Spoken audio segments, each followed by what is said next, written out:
Which welcome everyone to the stream. This is the first time I've ever played this game, but I am a fan of the first game.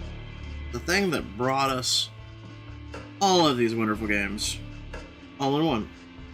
So, this is a visual novel type game. So keep that in mind. Our choices do matter. Let's get to it. Bruja, rebel against power and rage against authority. A seemingly insignificant man with significant ideas will join the ranks tonight. Vintru, the artistic blue bloods embody wealth, sovereignty, and control. A top-level corporate executive will join their ranks tonight. Or the divas seek thrills of art, romance, cruelty amongst stagnant undead. The tormented artist will join the ranks. I'm feeling Bruja.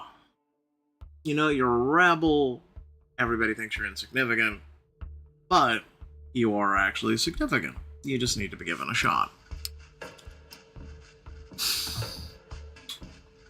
I'm gonna change my name to Hello.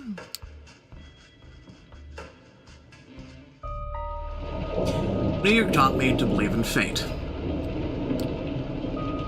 Had you asked me about fate, I was scrolling. Maybe I should shrink the text. Had you asked me about fate back when I was a human, I would have told you it was a superstitious BS. That we all are designers of our own destinies.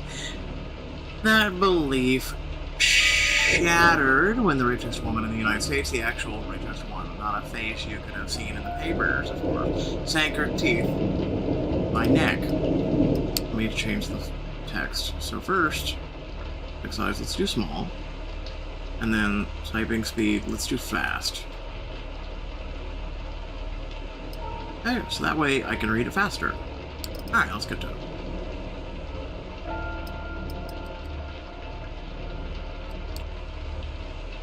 It happened at the very same place you're standing in right now, by the way. Fate, you decide. Please, there's absolutely no need to be hostile, just listen a little longer. See, my mistake was that I flew too close to the sun. It makes sense that my punishment was to never see its glow again. I was candescent myself. I was hot shit. I had it all. Money, looks, confidence, connections, men, women, a career, and a spark in my eye. The one you need to be born with. And that's when someone far more powerful than me saw my radiance and thought, that won't do. She robbed me of the light erupting from within, gave me a subtle, enduring gleam to blaze. She decided that would fit me much better. She was a 9th-generation Kindred just like you, an apex predator. Probably enjoyed teaching me the peak of human excellence, my real place in the food chain. It's such an eyesore that when you look at some loud-mouthed braggart and see them for all they really are, the temptation to teach them a lesson can be unbearable, right? Well, my sire's lesson was a lesson about fate, a message about saying, you're eternally doomed to be at the mercy of your sovereigns. It almost drove me to destroy myself. What saved me was the ability to reinterpret her teachings. Hers was a message of doom, and it was a message of hope. Fate exists, and one can shape it into a given right tools. My sire didn't believe my tools were fitting for the job. She considered them toys, and me just her amusing subject. Well, she's deader than dead now, and I'm still here, standing right where she stood when we first met. You might have wondered how I've learned about your arrival to JFK Airport. My answer is, of course, destiny. As luck would have it, today happened to be a day some of my associates were inspecting the coffins.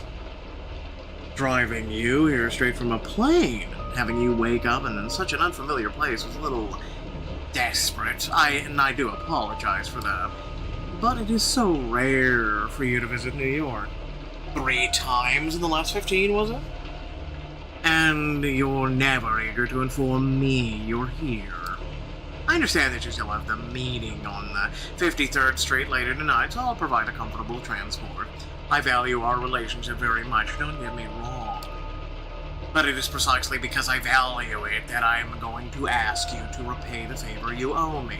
You're the only one I trust to do the job well, and without attracting attention.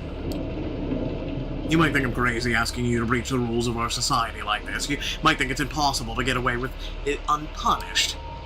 But this is New York, and I don't know about other cities, but in this one, fate really exists. And right now, it's smiling in your favor. This is how it begins.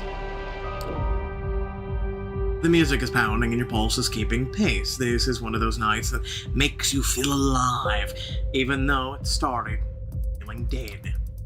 First came the messy breakup, the realization you have nobody to talk to about how much it sucked. Still, you decided to roll with the punches.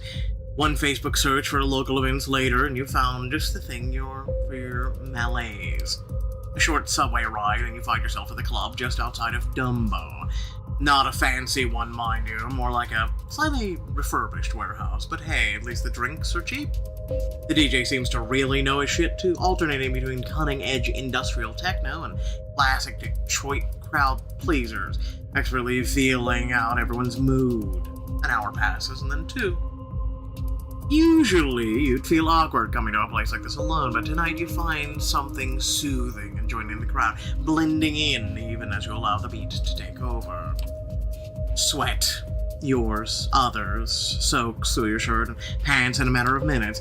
A thought pops into your head from the outside. The fully packed club might seem like a stuffy, smelly nightmare, but here in the thick of it, it becomes exhilarating. And you're not even on a pill tonight. There's this Latina chick whose curves are accentuated by the light dress clinging to her body, and she keeps bumping into you. Something tells you it only seems incidental. Yet, it's a good night. You wish it could last forever because you knew all too well what the next day holds. Waking up, getting dressed for work, the commute, the 9-to-5 grind that will make you just enough money to pay the rent and keep living in your overpriced shithole of an apartment. And with Jessica moving out, it all be coming out of your pocket. You run some quick calculations in your head and immediately come to regret that you did. Never mind. You spot the Latina again. She is now next to another guy, hitting it off. Your chance of going to bed alone? Gone, just like that. Your mood temporarily shot down. You leave the dance floor and stumble your way to the filthy bathroom. You take a look at the mirror and start to wash your face obsessively. Over and over again. A voice from the past echoes in your mind. I've just never felt like this with anyone. Surely, I mean, I feel like all of my relationship up until this point were test runs, a shitty way to compensate for my low self-esteem. But this feels right, finally. Citizen Slave, Cobalt Blue. Interesting shirt. Shut up, Jess. This was the craziest effing day of my life. God, I need to smoke. Pass me a light. What do you mean cops took the lighter? There's one in your mouth. Just shut the hell up. This is not you, not anymore. Oh, F off. This is so like you. Acting like some sort of Clint Eastwood wannabe when I really, really need you to open up. You think you're impressing people with the tough guy act? Fuck you. I know how broken you really are. You need therapy. Yeah, now that sounds like Jessica today. You raise your head and look in the mirror. You try to smile, but all you can muster is a self-pitying grin. And there she is, the Latina from before. She says you look like you need a drink. You hesitate for a second or two, and then blurt out surprisingly enthusiastic, yeah. You start to talk, it quickly becomes evident that she's into politics. And you're eager to please. You might be a corporate drone, but you spend a lot of evenings reading theory, actual theory, not bastardized Twitter cliff notes, and organizing for all manners of causes online. The status quo sucks, there might be something better. She agrees. You seem to subscribe to the same progressive political theories, of compatible ideas about the DSA's missteps, and even watch the same YouTube channels. Your goals are aligned. She's a bit more radical than you You'd have guessed. You attended a few rallies, been to a few protests, but this girl sounds like she broke her share of faces and kicked more than a couple of the cops in the nuts over the course of her activist career. Her zeal is infectious. She taps into pent-up anger that you didn't know you had. The noisy club stops working for you both, so you hit the streets. Just as you leave, the DJ starts playing All the Things She Said by Tattoo, of course. You chuckle to yourself, trying not to slip into a bad headspace. She chuckles along with you. It's chilly outside. Soon enough, you find yourself too invested in listening to the girl's voice to care about anything else. You realize you've been holding hands for a while. The subway car's empty, save for the stoic middle-aged couple and a drunk staring intently at his own feet. Plenty of room to stretch out, and yet she sits right next to you. You can feel her thigh pressing to yours, her breath on the side of your neck. It's the booze talking, but you distinctly hear your voice asking if she'd like to crash at your place. I've got a better idea, she says. At this point, you're down for anything as long as it gets you to spend a few more minutes with her. She takes you to a sleazy motel in the Bronx, trading a few words with a balding, tired-looking guy at the front desk. He hands her a key, still holding your hand. The woman leads you up the stairs. The room you end up in is almost comically stereotypical, with the flacking paint and sticky floor. Not that it matters, though. The moment you step through the door, she's on you. You try to take the lead, but she's having none of it. Before you know it, you feel the rickety bed pressed against your back. It's sloppy, fun, fierce, and not once does she lose the initiative. Your hands reach under her shirt. Strange. It didn't look like she was cold outside, but now her skin feels eerily cool. As if sensing your confusion, she slaps your hands off of her. She kisses your neck. You are overwhelmed by the sensation. Darkness. The taste of liquid fire. Smoke on your tongue. Her voice is saying, "Sorry, kid. I did what I had to do to leave the city in one piece, but don't worry. With my blood and your principles, you're going to do just fine." She slams the motel room door behind her. She leaves. You lie helpless on the solid, pungent mattress for some time, minutes, hours, before you can focus enough to try and piece together your evening. It hits you. The big hunger. It grips you by the throat and makes your insides shrivel and tear. It's an all-encompassing emptiness that throws you on all fours. Crawl for a while, squirm on the floor in sundering pain, and then jump to your feet and bust out the door. You black out. This isn't the room you saw when you last closed your eyes. Somebody curses you, a small, naked, buff dude holding a short leather whip. Wow, what a goofy effort. Throws a punch. He yells out several slurs. He hits you in the jaw. You black out again. The guy isn't moving anymore. There's blood on his neck. There's blood on his arms. There's blood on the floor. There's blood everywhere. Wow, whoever did this is one sick puppy. You realize you're sitting on top of his corpse. You hear a whimper. Someone else is there, a woman. Her arms are tied to the bed frame, an eye mask over her face, red marks on her back. This time you see it happen. You want to stop, but can't. She also manages to scream out, but it dies in her throat as you bite the inside of her neck. Drink. Blood. You're drinking blood. You could swear you feel her life force escaping her body, entering yours. Suddenly terrified, you tear away from her. She's not moving, but she's breathing. Barely a mark on her neck. The guy on the floor, though. You double over in a spasm, realizing what you did. You feel like throwing up, but can only gag. Panic sets in as another realization dawns on you. Your heart is not beating. You put 2 fingers to your wrist, but feel no pulse. Same thing on your neck. Nothing. There's no breath coming out of your mouth. You have to get out, get someone to call an ambulance for yourself at least. Probably too late for the dude on the floor. Did you really kill him? What a mess. You look up. The door to the room is ajar. A tall, handsome, broad-shouldered man fills the entire frame. He brushes an imaginary speck of dirt off his perfectly tailored suit. Call 911. This is out of the way. This is not what it looks like. This is not what it looks like. Hey man, this isn't what it looks like. It's good to hear, because from where I'm standing, it looks like you're in a world of trouble. He surveys the room, not moving an inch from where he's standing. He shakes his head in mock concern. Murder, assault. It's 25 to life if you're lucky, but since you're not, it's a death sentence. He takes a glance at his expensive-looking watch. Lucky for you, it's been a slow night, otherwise I might not have gotten here in time. Come on. The sun comes up in a few hours, and you don't want to be around here when it does.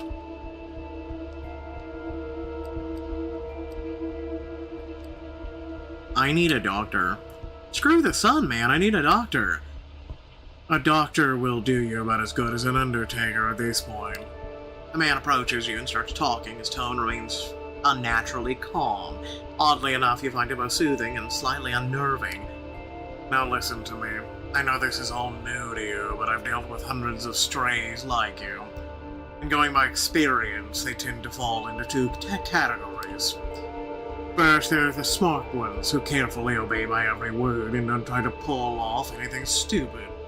I always get them where they need to, safe and sound.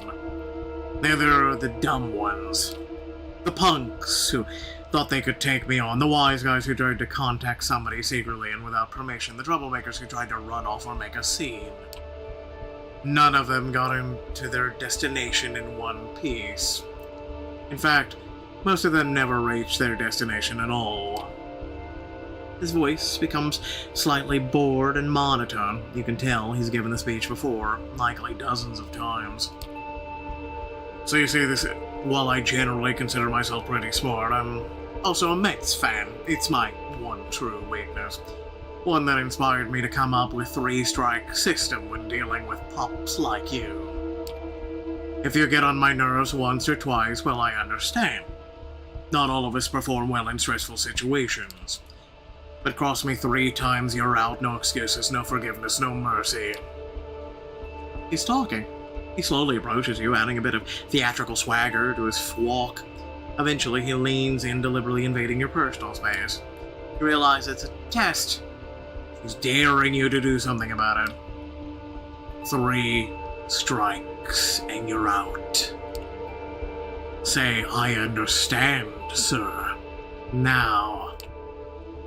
You've never been too eager to bend the knee to anyone, but this is something else. The man's very presence instills a primal fear in your heart. I understand, sir. Glad we have an understanding. Moving on, is there anyone you'd want to inform of your current situation? Tell them you're alright. He flashes his fangs briefly. For some reason, the sight sends a chill down your spine. There is something very wrong about him. Someone closest to you.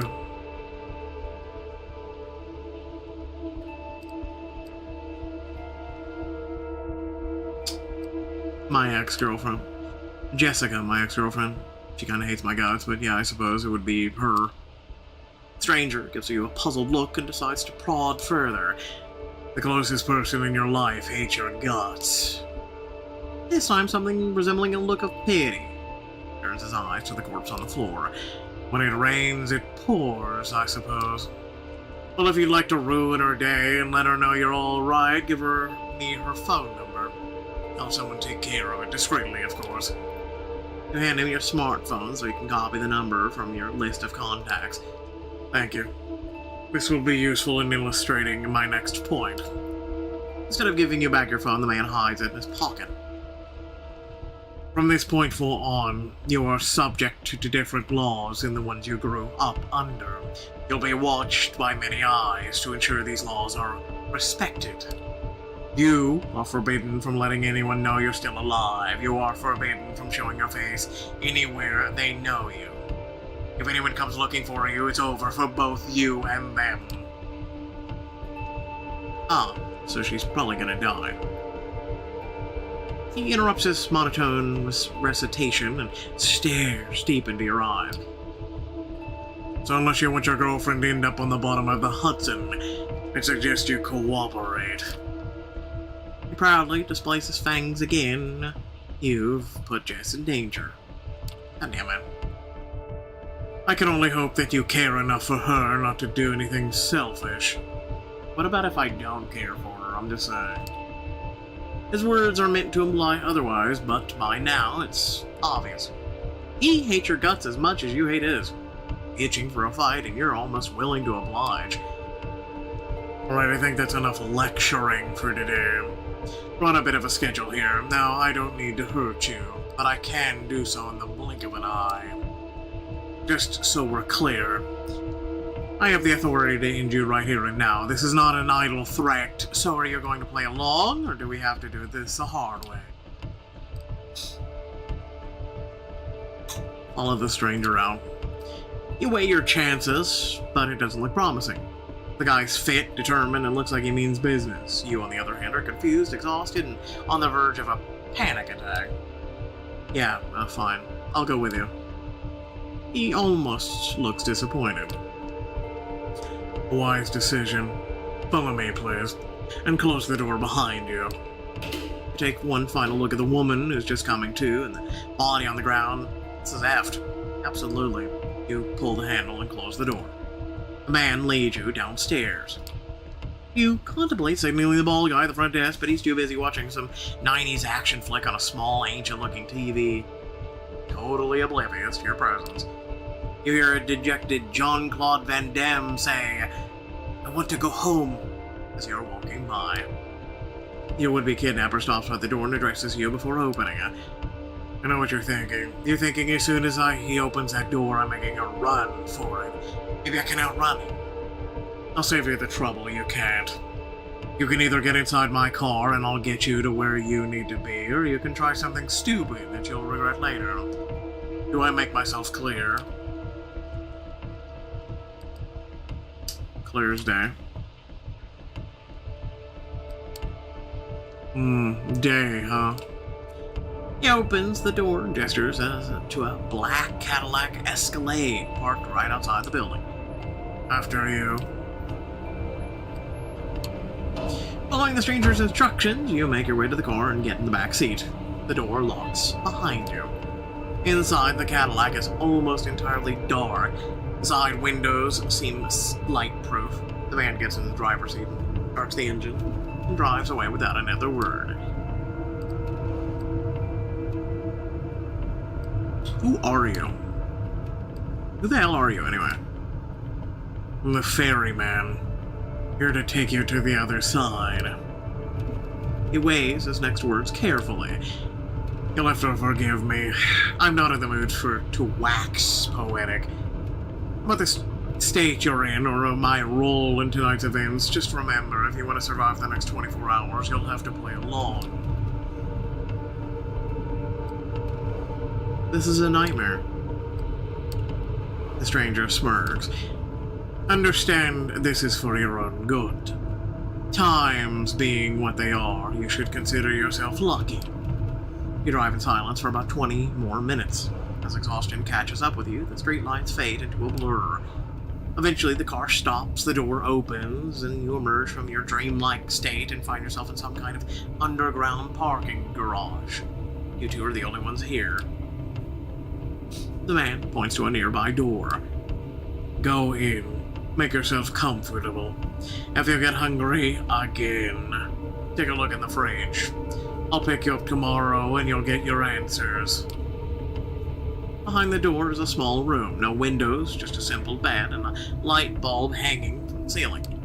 A small fridge is humming in the corner, accompanied by a rattling AC fan in the wall. I guess I have to trust you? Guess I got no choice but to trust you.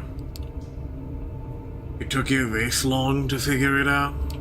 Remember when I said you were lucky? I meant it. See, my job is to get rid of problems, but I'm not always this polite about it. This time I specifically was told to mind my matters. So believe me when I tell you, considering how this night could have turned out, being stuck in here for a night is a really good deal. Now get in or I throw you in.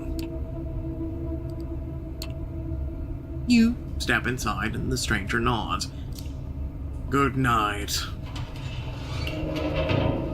He closes the door behind you. It looks sturdy, but as he's locking it, you notice claw marks all over. Looks like some previous guests weren't satisfied with their stay. You decide not to dwell on it and check the fridge. There's a simple plastic bag there filled with red liquid. No label. Tomato soup? Sick to your stomach. Best to leave it for now. You lie down on the bed. It's a simple mattress on a metal frame. Can't help but think it looks exactly like the one back at the hotel, the bound woman. Alright. You killed the man tonight, or did you? Maybe none of this is real. Maybe it's all an elaborate prank. The girl at the club, Jess, might have put her up to it. The tall guy is clearly in on it too. Now he's back with him, and they're all laughing their asses off. You don't know what to think anymore. Your mind races, but you're too tired to keep going. Finally, you tense up one last time before drifting away into oblivion. You wake up. That itself is a surprise. You barely remember when you drifted off. It didn't quite feel like sleep, more like plummeting into an endless void. Imagine that's how death feels like. The room is unchanged, the lamp is still on, the AC is rattling, the refrigerator is still humming. Take a look at your watch. It's almost 9 p.m. You've slept 17 hours straight. Maybe you died. Your breath is gone, you feel no thumping in your chest. Does it qualify as dead if you're still conscious? You're not sure about that, but you are certain about one thing. You are hungry. Not your stomach rumbling, though. It's a need that starts somewhere in your abdomen, spreads to your chest, throat, and back of the head. You open the fridge, the bag is still there, you take a closer look at it. If it is soup, then its color and texture are off. Pull the cork, take a whiff, and you recognize the smell immediately. Holy shit. There's no mistaking it. It's bagged blood. The smell is faint. You remember some situations in the past where you found it nauseating, but now it's almost... No, not almost, it's enticing.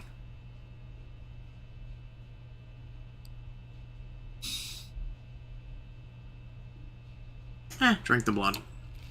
It feels wrong, but right now there's barely anything in your life that doesn't.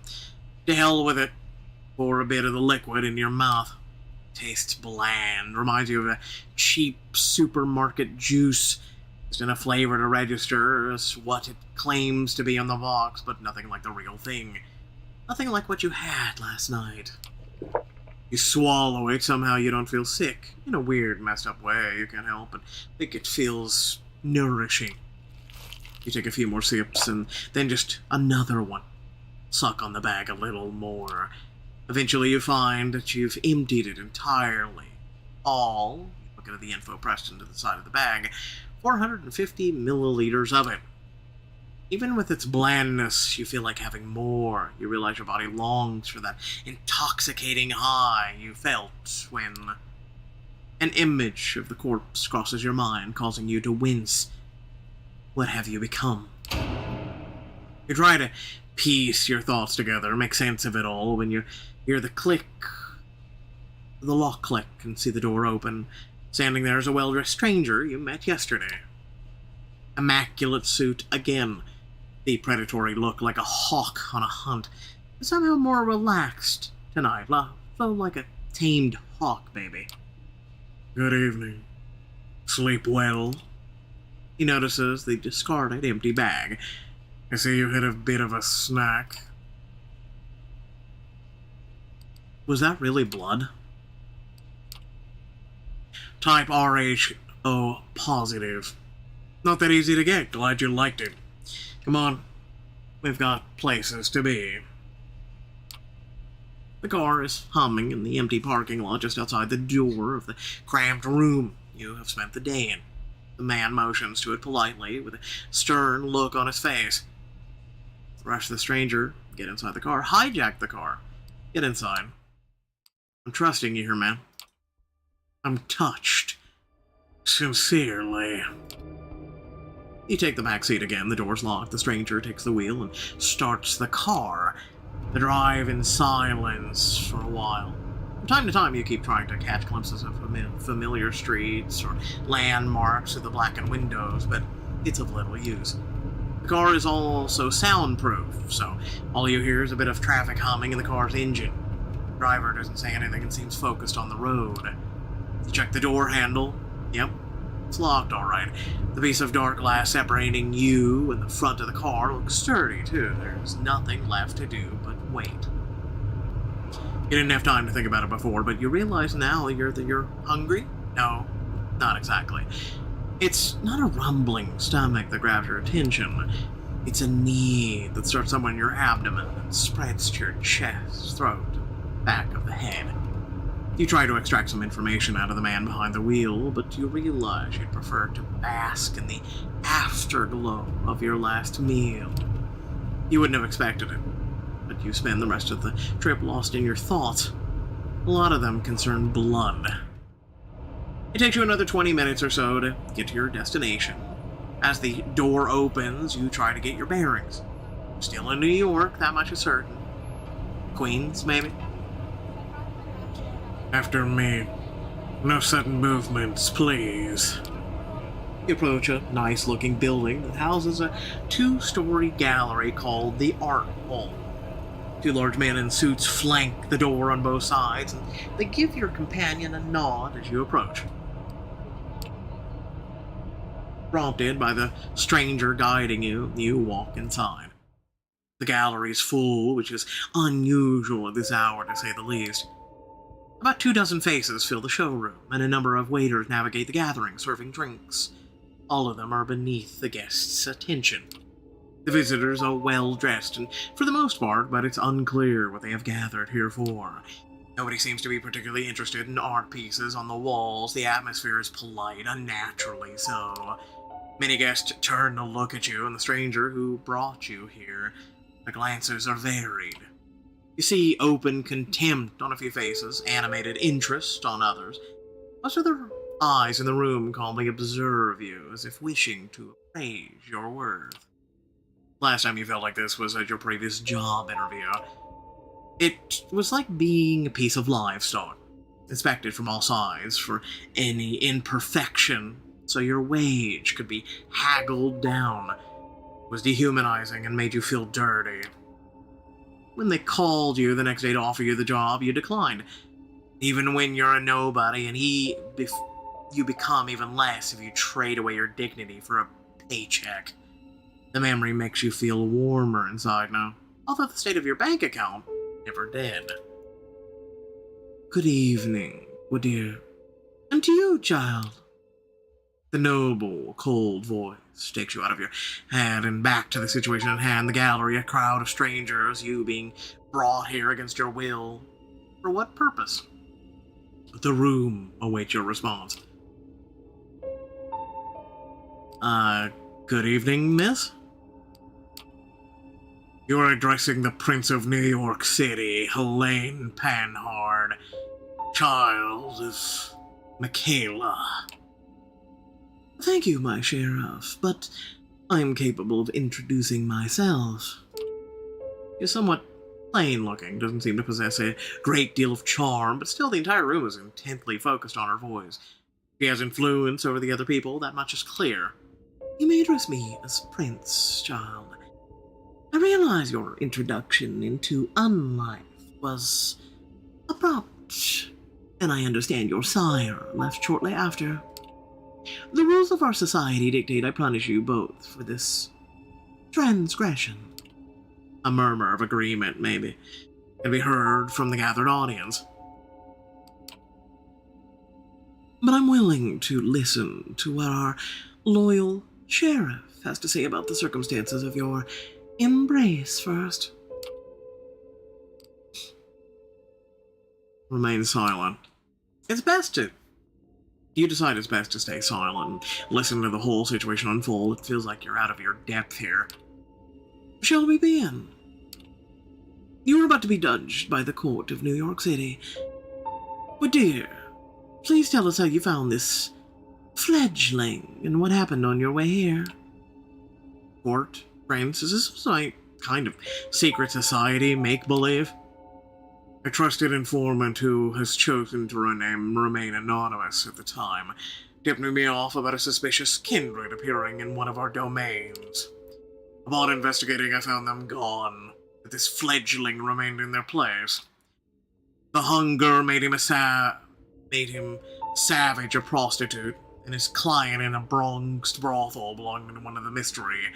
I have already spoken to Sansaric about this and made sure it'll blow over. Regarding the fledgling himself, surprisingly enough, he offered little resistance last night, and cooperated on our way to the safe house. Was pleased to not have to force his compliance. He had a quick chat, but wishing to appear here post-haste, I urged him to join me, which he did without struggle. Again, a pleasant departure from my usual routine. His thirst partially slacked with the bagged blood we kept in the safe house. We had a pleasant enough drive here. The story ends with us arriving at the Elysium tonight. All eyes are on you again. You take special interest in one of their faces. It's a beautiful woman with curly, almost blood-red hair and a dress to match. You see her whispering to some bespectacled man with an absent-minded look on his face. Who is she, you wonder? Thank you, Quadir. I take note of this fledgling's behavior and will take it into consideration later. She turns her attention to you. First, there is a matter of your sire. The people who brought you here, where Quadir picked you up last night. Who were they? A feisty woman. A Latino woman, very radical. She convincingly lied to me, but she was special, extraordinary. She had fire, conviction, temper. She seduced me, easily, in fact. Made me think she wanted me. I fell for it. And now I'm here. It feels awkward talking to a room full of strangers about what seemed like a random one-night stand at the time. Not to mention that even though the Latino made an impression on you for sure, her face has already faded from your mind. You realize she never even told you her name. Well, Quadir, does that sound familiar?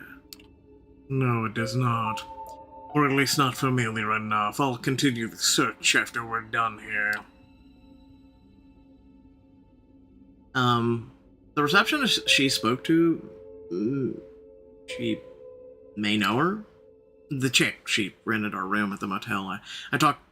She talked to the receptionist. He might know something about her? Unlikely, but regardless, thank you for that observation. I will investigate this later. What shall I do with the fledgling, my prince? What is your recommendation, my sheriff? Traditions are clear. Thou shalt only sire another with the permission of thine elder. If thou createst another without that thine elder's leave, both thou and thy prodigy shall be slain. I am ready to fulfill my duty. Stay your hand for just a moment longer, Quadir. I wish to consult my counsel on this. Make sure everyone is in agreement. Of course. He seems strangely relieved. The prince leaves the main showroom, and a handful of people follow her out. You're about to ask this Quadir what all this talk of traditions and councils was when the red-haired woman approaches the two of you. Sophie. Sheriff, I was wondering if I could have a word with the fledgling. What for? She lowers her voice in response. Come now, Quadir. We all know what the verdict is going to be. Let me speak to them. You might not have to stain your hands tonight, after all. Her words grab his attention. His face is hard to read. It's like several emotions are struggling to dominate. Anger, sadness, hope, gratitude, resolve. I'll go get my sword. He steps out of the room, the way you came, and you are left in the showroom with the woman in the red dress. He takes you aside. The eyes of the remaining guests follow you. Well then, fledgling, you're in quite the pickle. What do you mean? I still don't understand what my crime is here. Poor thing. This really isn't your fault, but if you want to get out of here in one piece, you need to understand one crucial fact that seems to have eluded your grasp. Last night you became a vampire. Wait, what? Oh, yes. I am well aware of how ridiculous that sounds. It's the reason why we have these nicer words for it. Kindred. Being embraced. Having a sire. The fact remains. Beings called vampires. They're looking at them. They're us. They glance around. Some of the guests are still occasionally looking at you, commenting on you in hushed tones. Many of the patrons are pale, really pale, and all glasses of wine. No, not wine. That's not the right thickness. Not the right color, either. You're trying to come up with something sensible to say, but you're drawing a blank. It makes a morbid kind of sense. You drank blood last night. There's no denying it. Your breathing has not returned. Your heart remains still. A vampire. Two voices in your head start battling for supremacy. One of them slowly begins to put everything that happened since yesterday together, coming to a conclusion that no matter how insane it might be, nothing but what she's saying makes sense. The other voice keeps saying, "What the F? What the F?" on repeat. You're surprised. This is often how it plays out by design. Quadir deliberately keeping you in the dark and all. If we do nothing, you will be cut down, as sure as day follows night. But I'm here to offer you a chance, a way out, under one condition. I will take you under my wing. If you're lucky, the prince will be in a good mood tonight, and your difference to Quadir will work in your favor. She might agree to this, but only if you swear fealty to me. I'm not making this offer lightly. As your patron, I will take responsibility for you. Your actions will reflect on me. If they reflect negatively, well, I will make sure you face the consequences. Well, consequences are death, so what happens if I agree? What happens then? You survive. Hopefully. Or not, depending on the prince's whim. I'm giving you a chance, not a guarantee. But if you take me as your patron, I will be your guide in this new reality, and you will assist me like a child would a sire. Steps and hushed voices can be heard from the side of the room. It seems the prince and her council are returning to the showroom. Quadir appears from downstairs as well and starts walking towards you. When you hear the verdict, ask to be spared. I will intervene. Remember my conditions. He flashes a heart-melting smile towards Quadir, who does not smile back. The sheriff's immaculate suit is now complemented by a curved, ornate-looking metal scabbard, fastened with a colorful sash around his waist. It would look vaguely ridiculous if it wasn't surprisingly intimidating, first and foremost. Quadir takes his place next to you and observes as the prince takes center stage again. Loyal kindred of the New York City Camarilla gathered here tonight. I have made my decision regarding this fledgling. She briefly addresses you. I want you to know that this was not an easy decision to make. For your part, you have not done anything to earn our ire. I do feel a genuine sorrow for what must be done. We are all keenly aware that these nights we need to close our ranks and trust the wisdom of our elders and their traditions more than ever before.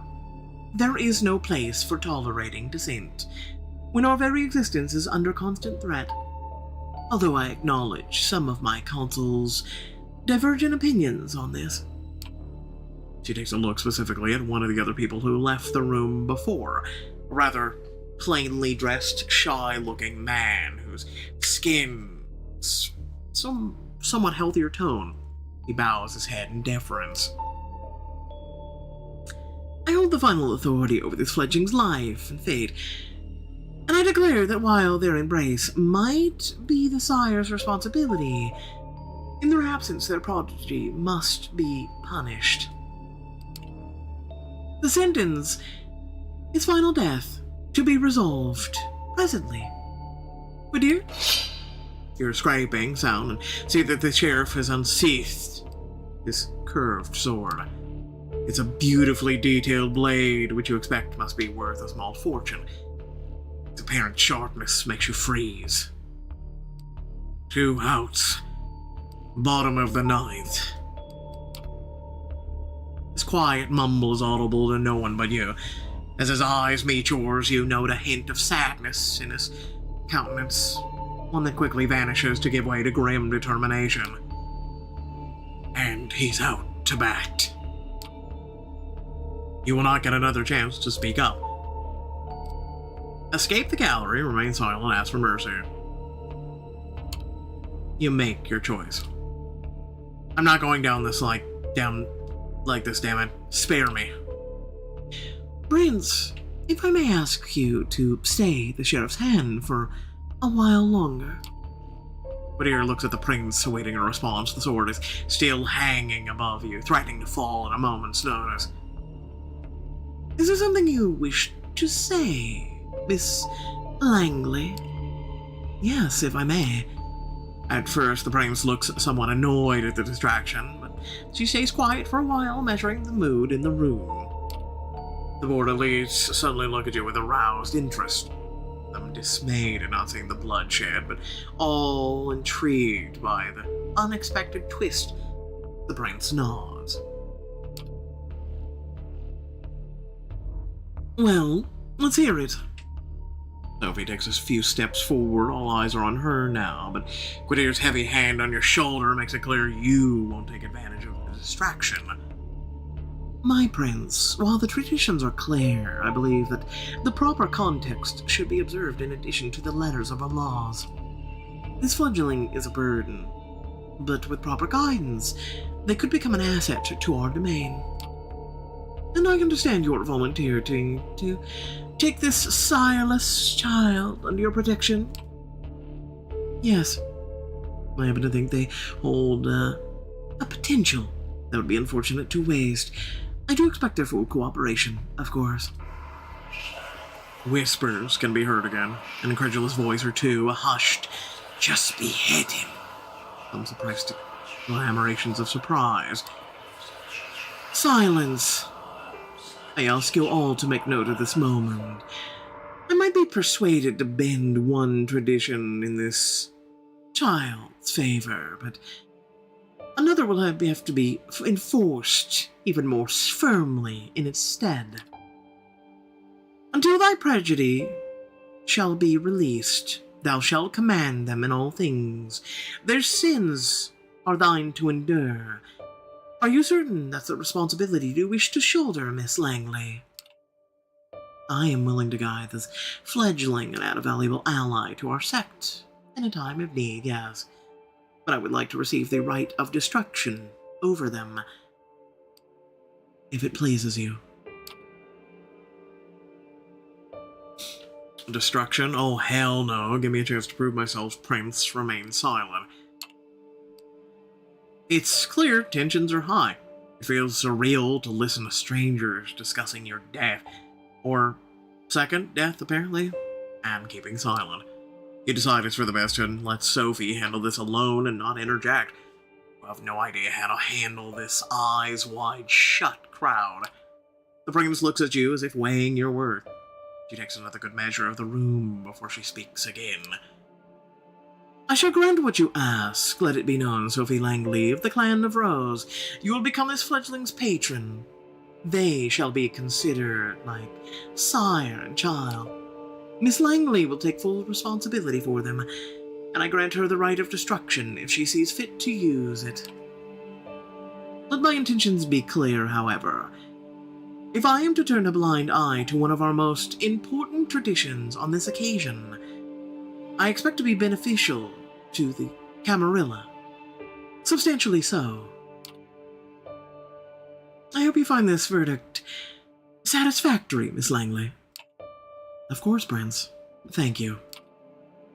Very well. She turns to you. What is your name, child? Shouldn't I use a nickname? Oh, now you're using my name. Yeah, now's not the time to backtalk. Locum, friends. She nods. Dictionary updated. Welcome to the Camarilla, Locum.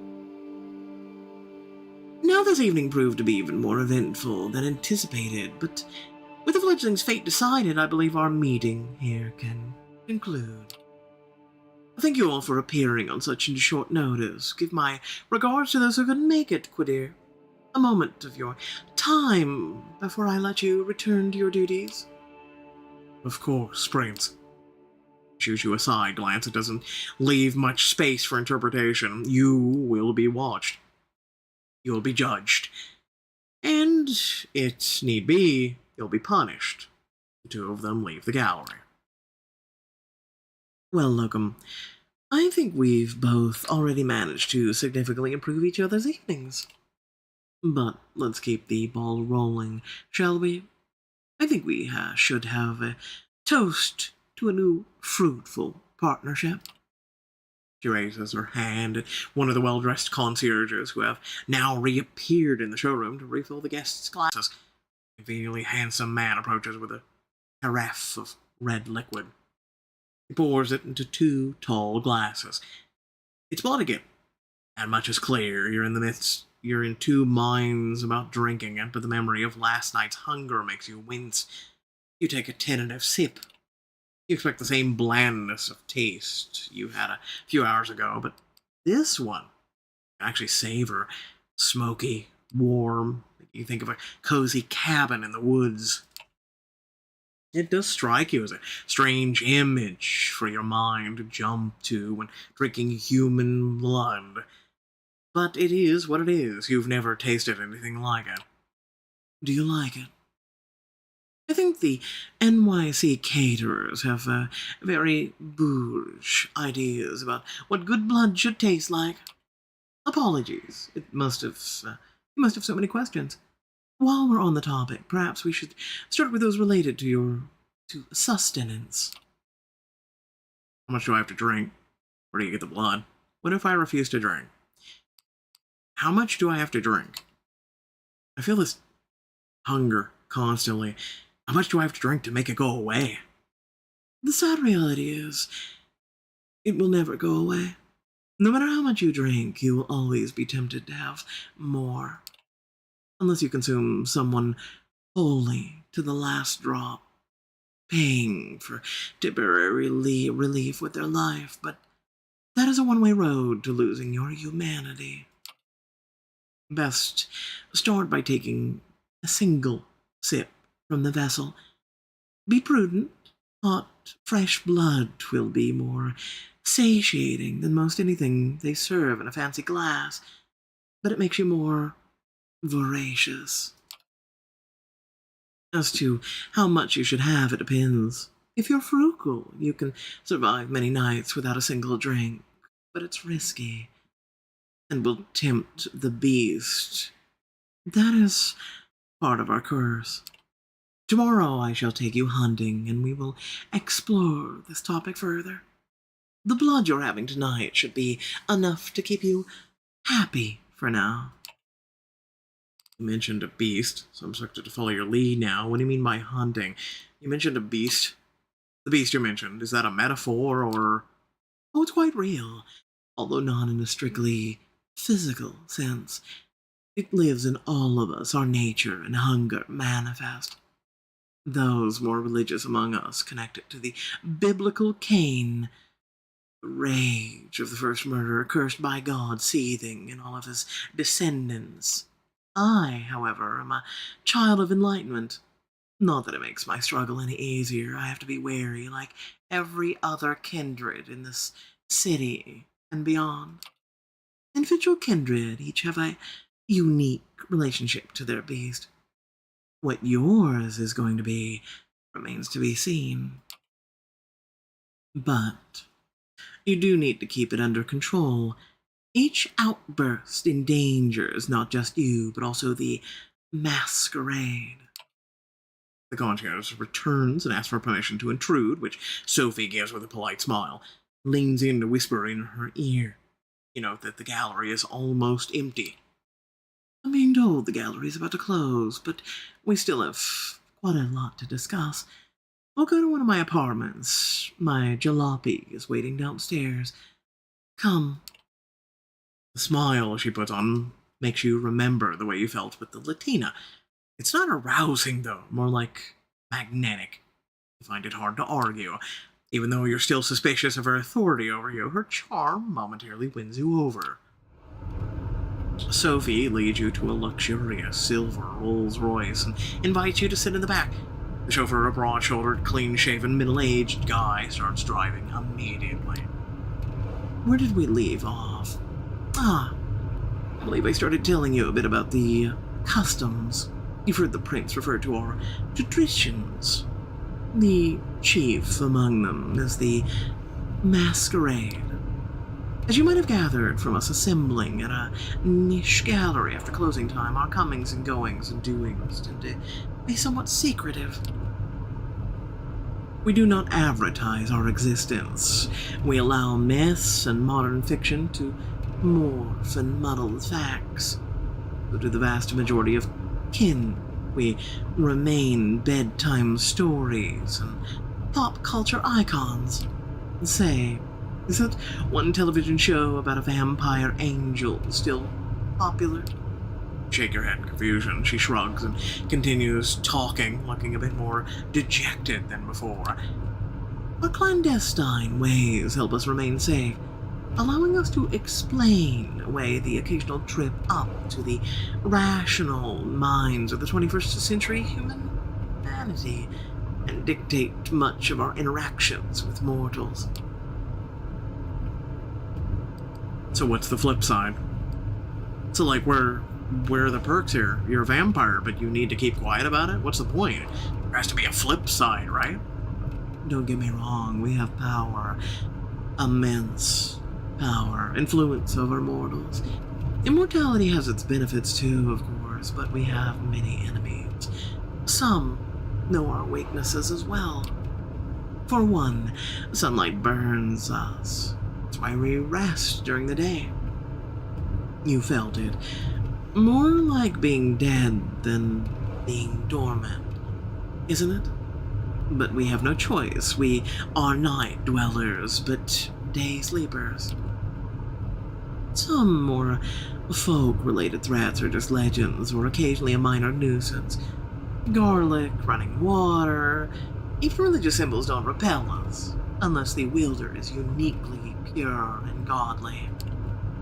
Stake through the heart, though, that's something to avoid. They do not destroy, but they do paralyze, which, under the right circumstances, can often be the same thing. That's a reason to have somebody like my trusted driver, Gregory. Make sure you're safe when you drift away. We have many enemies, and they often know their advantage lies with daylight. Do vampires watch each other's backs? You mentioned enemies. I guess that makes it necessary to watch each other's back. Can you count on other vampires for that? He surprises you, letting out a soft chuckle before answering. No. Our little sect supplies social interactions aplenty, but it doesn't really encourage counting on someone. Support given in exchange for favors, yes. That's more like it. Long-term solidarity does occur in the Camarilla, but we are a very politicized organization by necessity. Loyalty is to your sire, to your prince, and to the sect. When you're in Elysium, like we were tonight, the sect can appear to be a monolith. The reality is more complex. Outside of official gatherings, shady deals and quid pro quo mentality reigns supreme. She seems to be lost in a thought and falls silent for a moment, leaving you to ponder all the things you've learned tonight. It still feels absolutely unreal. But as a piece after piece of knowledge falls into place, the image becomes almost like an entirely logical jigsaw puzzle. Whatever you wouldn't believe on your own, witnessed. Any questions swarm your thoughts, but the one you keep returning to is what your place in this new reality should be. The car stops. You are in the city, in front of an old but well-renovated apartment building. We're here. Would you like to see your lodgings? My own apartment? Neat. I get my own apartment? Consider it the first of many gifts that I am able to grant in exchange for loyalty. Come upstairs. She leads you through a small hall with a night guard who greets Miss Langley with a good evening. Taking the stairs up to the second floor, Sophie enters the room, or door to room 209. Inside, all the amenities you could expect from a modern apartment. Some you wouldn't have deemed necessary just the previous night, including thick blinds on the windows. The back room has a comfortable-looking bed and a thick steel door with several sturdy-looking locks, but no windows. Well, how do you like it?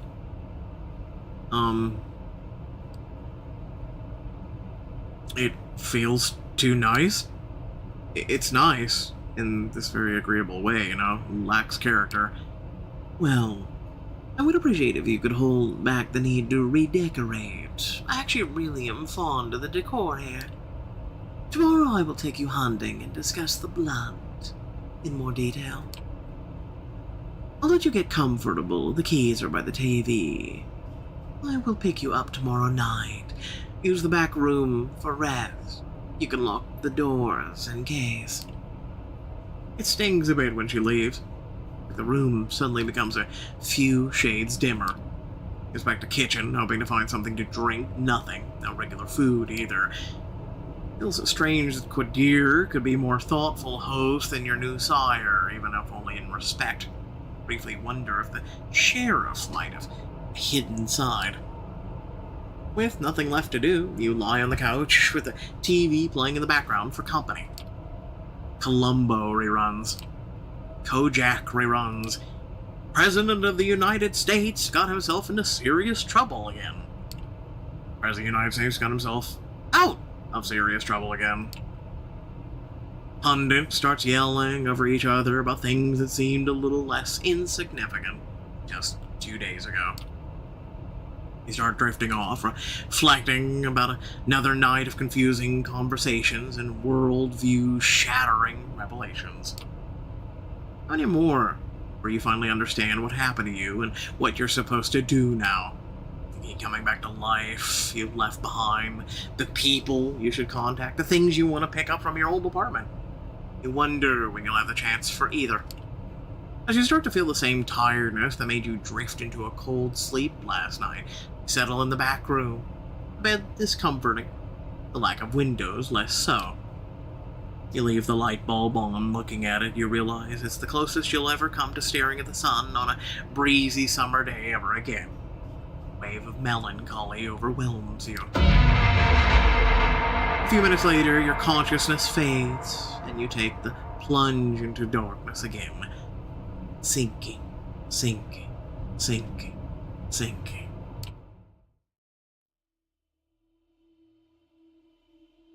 Oh, cool. We actually get some interactions now. Okay.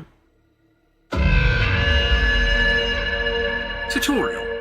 Hunger is at the heart of the vampire's existence. To ignore is to tempt the beast to take over his desire to feed. To overindulge in the feeding may threaten the masquerade while staining what humanity you have left. In the Coteries of New York, having high hunger is indicated by the progressively thicker blood frame around the screen, like the one you see now.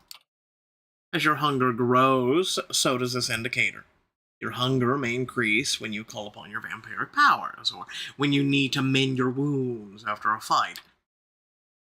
When your hunger reaches the maximum level, you will receive a warning. You complete a piece of the story. Ignore it at your own peril.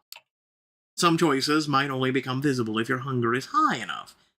Similarly, high hunger may block off some choices, as you will be able to see after pressing continue. Ah, he blocked off option. To decrease your hunger, you will need to feed.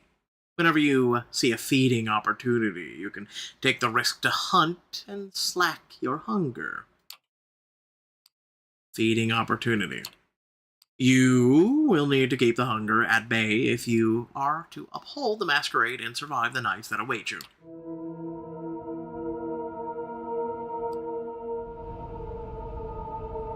You open your eyes. The bed isn't warm.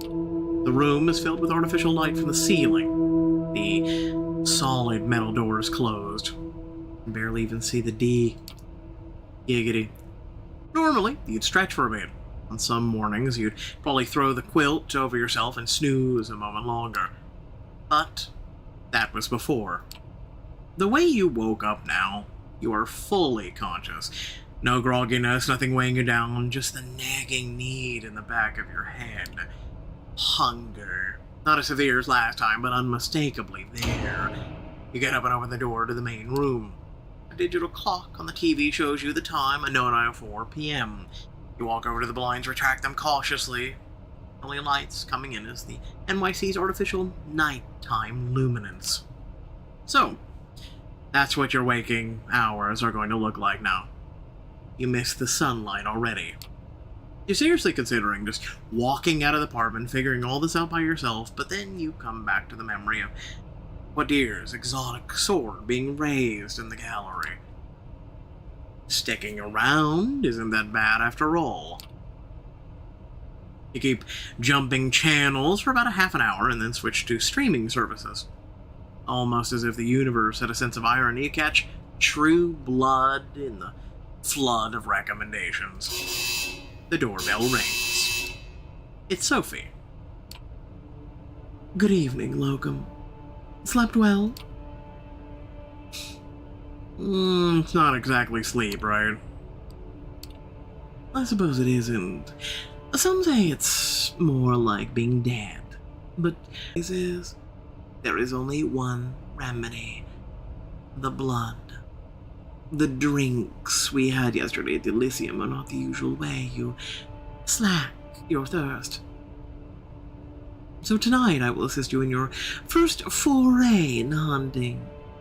You need to learn to sense the kind of blood you desire, to understand how you can use the kinds of vulnerabilities to your advantage.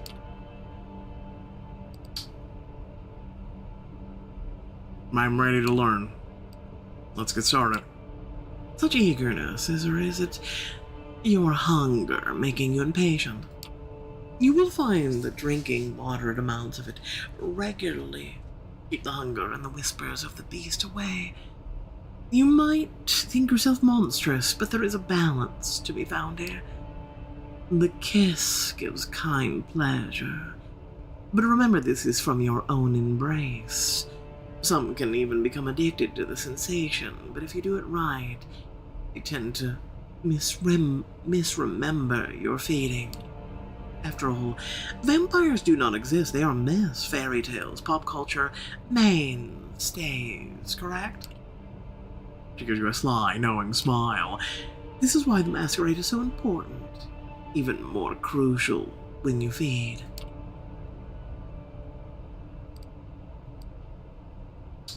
How do you avoid being seen? You isolate your prey. You choose the right circumstances. People tend to avert their gaze when they see a couple intertwined in public. Love bites are easy to explain away.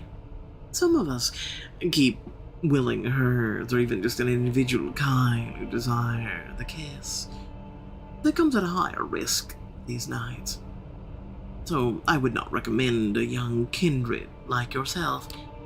Feeding from the same area repeatedly can be dangerous, but by branching out, you risk the ire of other kindred on whose domain you trespass. Lucky for you, NYC is more forgiving in this regard. New York is in somewhat of a unique position. Many of its neighborhoods remain untested or unclaimed. The reason for this lesson is for another time, but keep following in mind.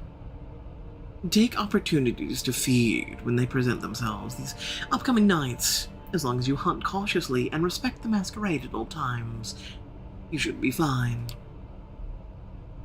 To Wit, I want you to join me for a trip tonight. Come downstairs. Gregory is waiting for us.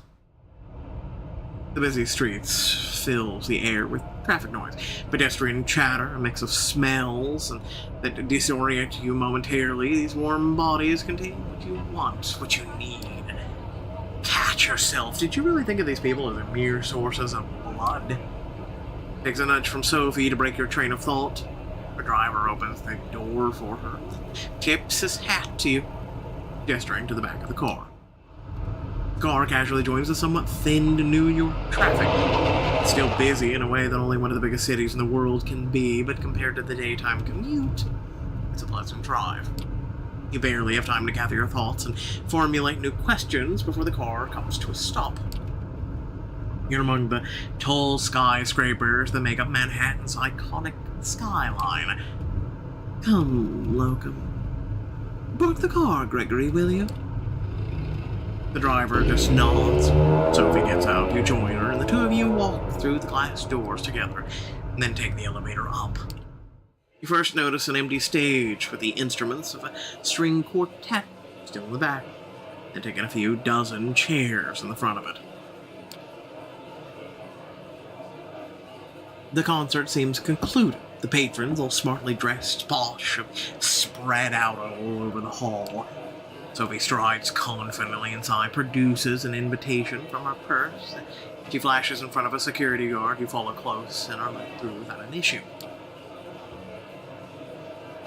Let's start easy.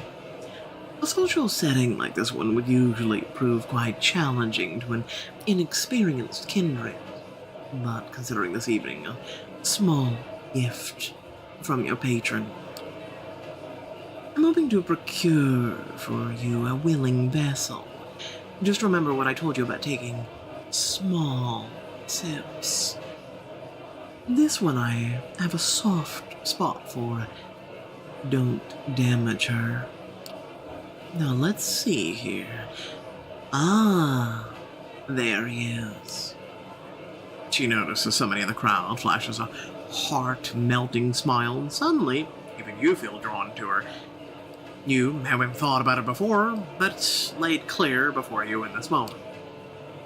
Sophie's beautiful. Just looking at her is a privilege. Just being with her makes you feel elated. Everybody in the crowd, but especially the man who's almost tripping over himself to reach her, clearly agrees. Edgar, I'm so happy to see you. How is your daughter? Is she with you? Oh, there she is, Julie. My girl, come over, please. There's somebody I'd like you to meet. The young woman who walks across the hall can't be more than 19 years old. It's clear from her mismatched earrings and partially faded purple hair dye that she doesn't fit this crowd. Julie, this is Locum.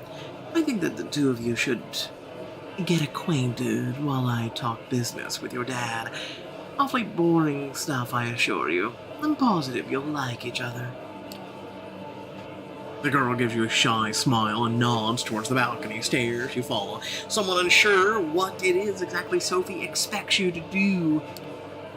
You reach a secluded space from which the entire lobby is visible. All eyes are on Sophie. You listen intently, laugh when she does. She saves you the trouble of figuring out the next step. If you're with Sophie, then I guess you're, you know. Puts her wrist to her lips and gives herself a theatrical nip. Looks to you embarrassed, but also hopeful. What, you're into that sort of thing? She blushes and looks down at the floor and nods. But if you like, Miss Langley tells me She swallows hard and avoids your eyes. That I taste nice?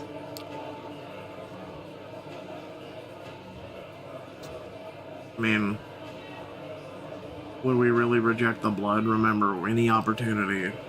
Going with the game's logic so far. You take her forearm in your hands. A quick look around confirms nobody is watching.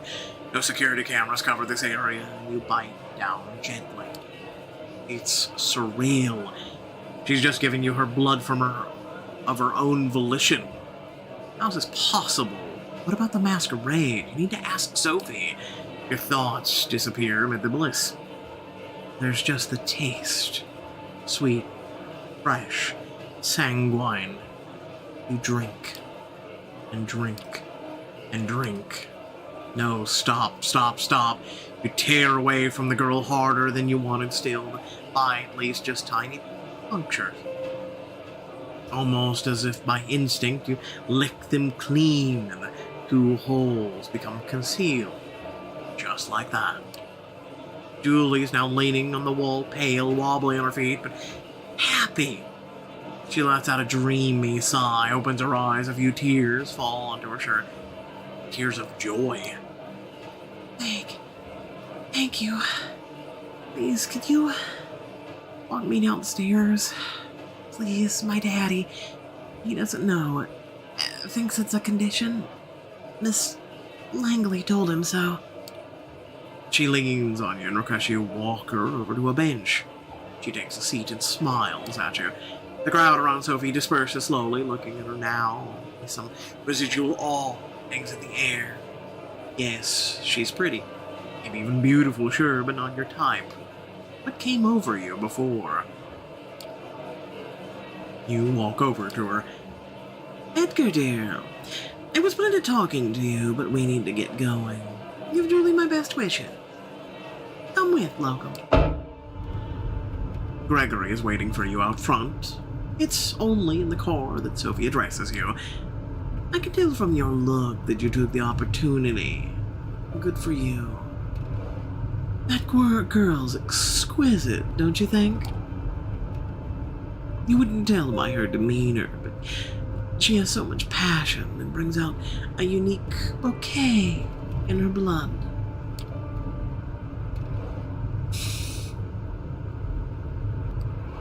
I feel like I took advantage of her. She knows who we are. Her blood was delicious. She knows who we are? It's not normal, right? It's not usual, that much is true, but don't worry. She will do anything I tell her to, and won't say anything to anyone that I put in her pretty head first. Time for the next stop. Training wheels off this time. Gregory. Flushing Meadows, please. The driver takes the car over to Williamsburg Bridge. You settle your thoughts. Why Flushing Meadows? What's about the training wheels? What did you do to the people back there? I think it's her aura. What do you mean by the training wheels? Julie was a proving ground for you to try your hand at controlled feeding. Now it's time for a real hunt. And that will require you to put in extra effort. We all have our talents. Some of them come from legacy we inherit from our sire. Others can be learned from experience. I can sway people or make them fear me. I see more of the world and in greater detail than some other kindred. I can will my body to move with unparalleled precision and grace. And more. All of these skills make me who I am. And they also help me hunt.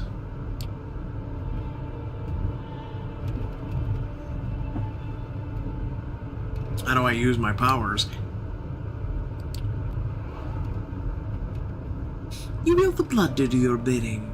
Many times you'll find you do these things intuitively, almost passively, but making an entire room focus their attention on you. That is tempting the beast. Always keep the masquerade in mind, however. It's all fine if you can disappear in plain sight or command animals with your mind, but save those overt talents for the right place and time. It takes you a half an hour to reach the park at this time of night. Both you and Sophie leave the car with Gregory left behind again. Find a parking spot and keep an eye on the car. Sophie seems deep in thought. She takes in the surroundings with a dreamy gaze. The sky is surprisingly clear tonight, the stars just barely visible in the light-polluted aura of the city. I feel like having a snack myself. I'll be by the fountain. Go. Look for somebody to your liking. See what effects you can achieve with your blood. But only pick one victim. Just one. Then come back. Seeing how she seems not all together here right now, you decide to leave Sophie to her own devices and seek out your prey. From here, it looks like you have a few choices. Just taking a stroll around the park and finding an isolated jogger or someone like them could work, but focusing on one area might work better. The New York State Pavilion might work as a secluded spot, but there's a skate park nearby. The worst case scenario, there's bound to be some unfortunate wino around. Or maybe the tennis court, maybe. There's light coming from there, so somebody might be playing a late night match, but they won't be alone. They might be tired and let their guard down. As these scenarios play out in your mind, you realize you're planning how to assault a stranger in the middle of the night. It's a weird way to be, but the now familiar hunger prompts you to act.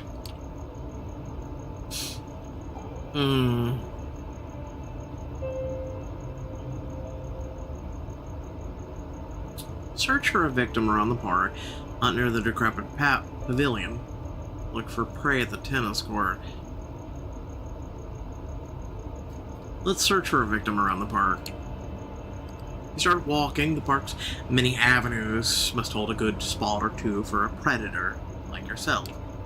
Past two soccer fields, circle around where the Fountain of the Planets once awed visitors with its spectacle before coming across an opportunity. A woman, a small duffel bag on her arm, is making her way through the park in a hurry. She doesn't seem to have noticed you yet. Presence. You think back to what Sophie did in the hall. You managed to focus the attention of the entire gathering on her. That might be a tall order for you, but a single person could be doable. For a moment, you're thinking about how an old guy in a hood should appear over your shoulder, saying, "Use the force, Locum." It feels ridiculous.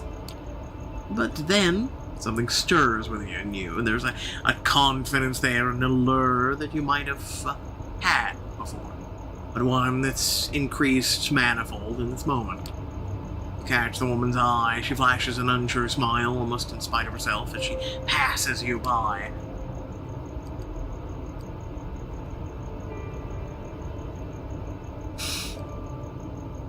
Wait, please.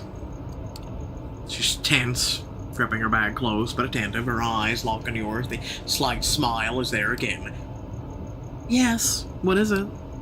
Almost intuitively, you close the distance between you. She can't look away. She's unprepared for what follows. In a swift move, you grab her and bite down. Her surprise resonates in her blood, hot, excited, fast-flowing. She tenses up and relaxes. The duffel bag hits the ground. Bliss. Footsteps. You let go of her. She drops to the ground, barely conscious. The hooded man is looking menacingly at you. What do you think you're doing? Barging in on my turf like this, Lick? I love beer.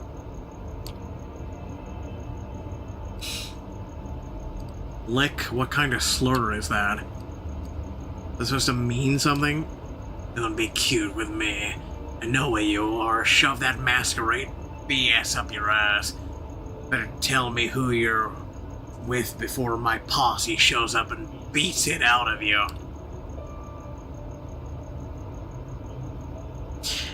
I'm with the Camarilla. Chill out. He does anything but chill out. He immediately tenses up, gives you an extremely nasty look, and bares his fangs. You with the ivory tower, huh? Well, well, well. Tonight's my lucky night. I'm gonna screw you up and bring you to Callahan. You'll have some fun breaking your shins. Maybe by the end of it, I'll get to have a nice long sip. I wonder what you taste like, Lick. He does his best impression of Hannibal Lecter's and a nice Chianti shtick. But it's not as intimidating as he thinks. I'm gonna go with... Well, see, isn't this like a blood ability? If I'm not mistaken. I mean, we did just top off those. We've drank twice in a day. Let's do that. You take off faster than you've ever run. The hoodlum has trouble keeping up and howls behind you like an animal and gives chase anyway. As you reach the Unisphere again, you slow down, noticing two people near the sculpture, a man and a woman, tangled in a passionate embrace. No, not exactly. It's Sophie feeding, but this whole scene is set up so that it looks like a couple getting intimate in public. She pulls it off like she's done it 100 times before. It occurs to you that she probably has. The man is unsure on his feet as he lets go over and leads him towards a nearby bench. Noticing you, she whispers something in his ear and leaves him. Her driver appears from behind a tree. Well, Locum, how did it go? You're about to answer when the same figure as before emerges from one of the alleys. He looks at the three of you, and a predatory smile creeps onto his lips. You thought you could run away from me, Lick? Think you'll be safe with your friends? Well, I have friends too. He makes a motion to shout, but two things happen almost at the same time. First, the feeling of warmth and beauty emanating from Sophie flares up again, trancing both you and the hooded thug. His shout comes out as a weak, confused squeak. Second, Gregory produces a wooden stake from a holster under his jacket and slams it into the thug's chest. Just like that, in a few seconds, the posturing vampire is down on the ground, paralyzed. I see you've made a friend, Locum. Curious choice of company. I would say, who is he? Mentioned a Callahan? He said something about presenting me to someone named Callahan. Ever heard of him? She looks shocked for a split second, then recovers her regular countenance. Yes, I have. This hoodlum is Anarch, then. Curious. Corona Park has never been claimed by any Kindred, last I checked. Let's go to the car. We'll put him in the trunk and present him to Quadir tomorrow night. I'm sure he'll be delighted to make his unbound acquaintance. Gregory carries the staked vampire and dumps him in the car's trunk like a mannequin. It's a strange sight. You're quite happy you're not in the poor effort's shoes right now. And it's almost surprising that you can get away with just casually throwing a stiff in your car and driving away, but then you remember that Sophie has been doing this for far longer than you. Still, the nagging thought that anything you did tonight could have been recorded on CCTV, or picked up by a rando with a half-decent smartphone and streamed online fills you with dread. Hunting and using your abilities is a dangerous business. It's clear that this whole being a vampire thing has as many caveats as it has its perks. You're taken out of your headspace by Sophie's voice. I'll pick you up tomorrow night, same as tonight. I have some business to attend to at Elysium, and I expect you to accompany me. Plus, our friend in the back needs to be properly introduced to Quadar and the Prince. I'm sure he'll have something interesting things to say to the court. Her voice is cold, cruel, and nothing like the enchanting personality she showed at the gallery earlier tonight. Sophie's clearly a woman of many faces. What's gonna happen to him? The usual, I imagine. Interrogation by Coteries, probably in the basement of the gallery. A quick trial, with the prince in attendance if she's there tomorrow night. A swift execution as the verdict. This all sounds eerily familiar to you. Can't help but feel a pang of guilt when you think about what awaits the guy tomorrow night. Yeah, well, he tried to kill you, so, you know. You haven't told me how your hunting went. Getting the hang of it, I hope. It'll take some getting used to. It doesn't come naturally. It will with time. You need to think about it less. Hunting is the one scenario in which you'll do well to trust your instincts. In moderation, of course. He seems distracted, not all there. Thoughts drift in the car, remain silent until you reach your apartment. We will pick you up tomorrow evening. Good night. Just like that, without any further courtesy, Sophie leaves, driven to her apartment by Gregory with the body in the trunk, right in the middle of Manhattan. Did you cross paths with the situations like these in the past, unknowingly? What other secrets did you pass on the streets without knowing their true nature? Your haven is just as you left it hours ago. Well, the sun won't come up for some time, you feel tired. You learned something about yourself today, and it'll take time to process. You're not in the mood for TV, and a few books on the shelves in the apartment are either in languages you don't speak or sound like a boring read. Nothing left to do but rest. Settle in the back room, lock the door. A moment of hesitation, but then a decision. This time you turn the lights off. You think back to Julie. How many of the people in the city know about this vampiric society? How many are willing accomplices and then sustaining it? And the thug you met in the park? If he's not Camarilla, what is he? And are there independent vampires? How does that work? More questions. You begin wondering if there's ever going to be a night where you can just start crossing them off a list instead of adding to it. Close your eyes. You sink into the now familiar void of nothingness. It greets you with open arms like an old friend. Rest.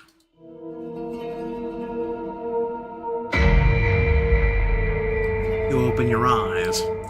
It's pitch dark here, the blackness of a coffin drifting in the abyss. Oh, right, the light. You grasp for the switch, flip it.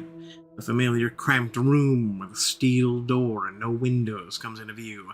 You emerge from the bedroom fully awake, just like yesterday. This time, however, Sophie is waiting for you, comfortably seated on the sofa in your living room. A book in her hand. Melancholy of Resistance. The title sure on brand. Good evening, Locum. Good evening, Sophie. I hope you rested well. Tonight will be quite eventful, I think. Come. I have an apartment. I received word Elysium would be called again tonight on account of your unruly friend from Corona Park. This should be a great opportunity for you to mingle. She keeps talking as you walk downstairs and get into the car. Gregory gives you a slight nod and a small smile while opening the door for Sophie. Starts the car when you take a seat in the back. Most of the Primogen Council is bound to be there. At least those who usually attend. Usually some other important personalities you do well to at least learn about. More politics, great. Yeah, that's how I feel.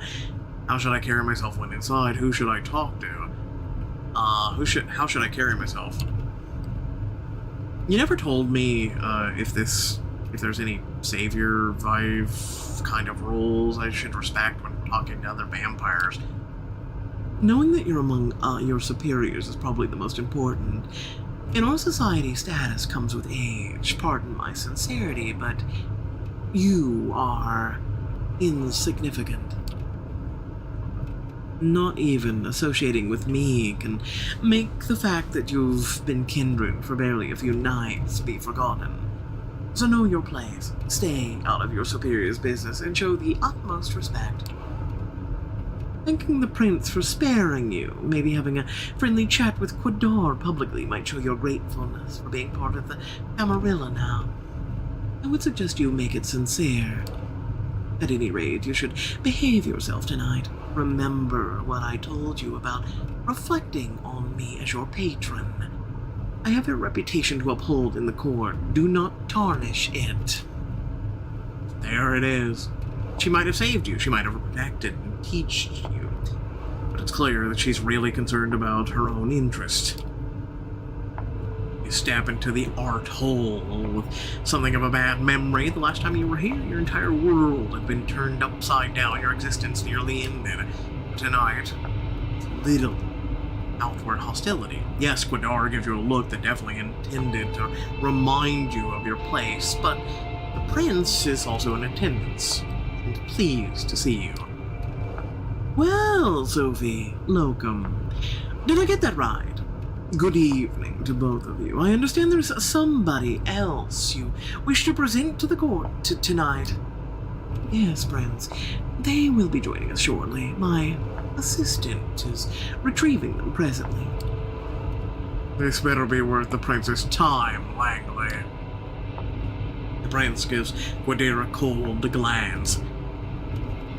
Forgives the sheriff's harshness. He's in a particular foul mood tonight, something to do with Locum's begetter eluding his grasp, I believe. Ouch. That must have hurt his ego, even if his only reply is a crooked smile. Mention of your sire makes you come back to all the talk of eschewing societal norms and disillusionment with the status quo you enjoyed back in the club. Look at you now, behaved and agreeable. She likely wouldn't be too happy with this whole setup, court, prince, hierarchy, titles, but hey, she's gone. Probably for forever. If you ever break out of this, be on your own. The flaring up of whispers in the gallery breaks you out of your thoughts. Gregory enters the room, the jumpsuit-clad inert vampire still staked on his shoulder. The show is about to start. Sophie's driver places his charge in the middle of the room and nods respectfully to Quadar. The sheriff approaches the vampire and removes the stake from his chest. Captain's eyes flicker to life and he starts looking around in disbelief like a cornered animal. Backs out on all fours, keeps going in circles until he realizes he's trapped. Quadar steps on the man's chest and pins him to the floor. Why, who do we have here? Oh, fuck shit, oh, no, come on, don't! Silence! Sheriff takes on an aura of utter dread. It appears as if he's a primal force of nature that's out to get you, and there's absolutely nothing you can do but shrivel and tear. The beast inside you shrieks, and you can swear it happens in unison with the instincts of some of the other guests here tonight. It's unlike anything you've ever experienced in his company during your turbulent first night as a vampire. You really did go easy on you, all things considered. It seems like it takes all the hoodlum's willpower to not crawl into a fetal position and start crying. No, please, don't hurt me, man, don't. You and me are going to have a little talk downstairs, at the prince's discretion. Please, go ahead, my sheriff. You heard the prince. Get up. Let's go. He doesn't wait for a confirmation. He grabs the man, drags him kicking and screaming out of the room. Conversations all around you start, some whispered, some quite overt. Sophie looks somewhat bored of the whole affair. Her eyes wandered from art piece to art piece, clearly finding nothing to her particular liking.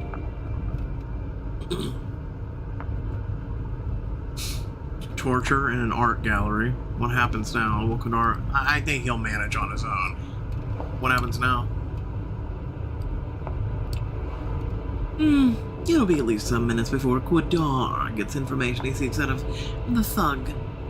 Why not mingle while we wait for him to break? Excuse me.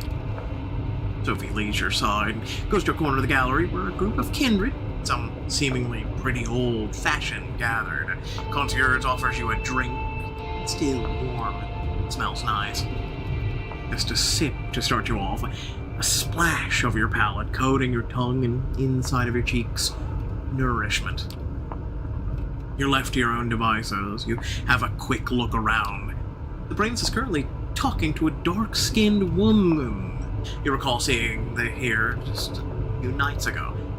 She has a cold but noble countenance to her. Their conversation seems to be casual. A loud, shrill laugh turns your attention to the bespectacled man who you saw with Sophie on the night of your judgment.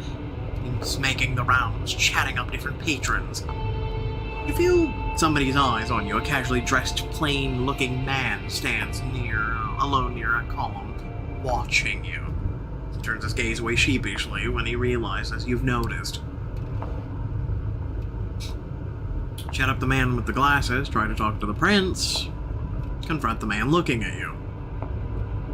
He might just be curious, and remember we were told to thank the prince for, sparing us. You approach the prince, trying to stay as respectable for private conversation as possible. She glances at you as you step forward, her scrutinizing gaze mimicked by her companion.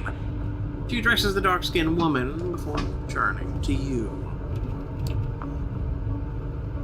Excuse me for a moment, Samira. Yes, Locum, what is it? I wanted to give you my thank you for sparing me, Prince. I realize it wasn't an easy decision to make. I wanted to express my sincere appreciation. How thoughtful of you. She takes a long look at you before continuing. I didn't do it from the kindness of my unbeating heart.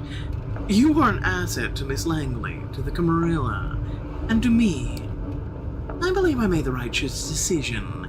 Prove to me and the other kindred of the city that this is so, and there might be more to your future nights than survival and servitude. The dark-skinned woman looks impatiently at you and catches the prince's attention. Forgive me.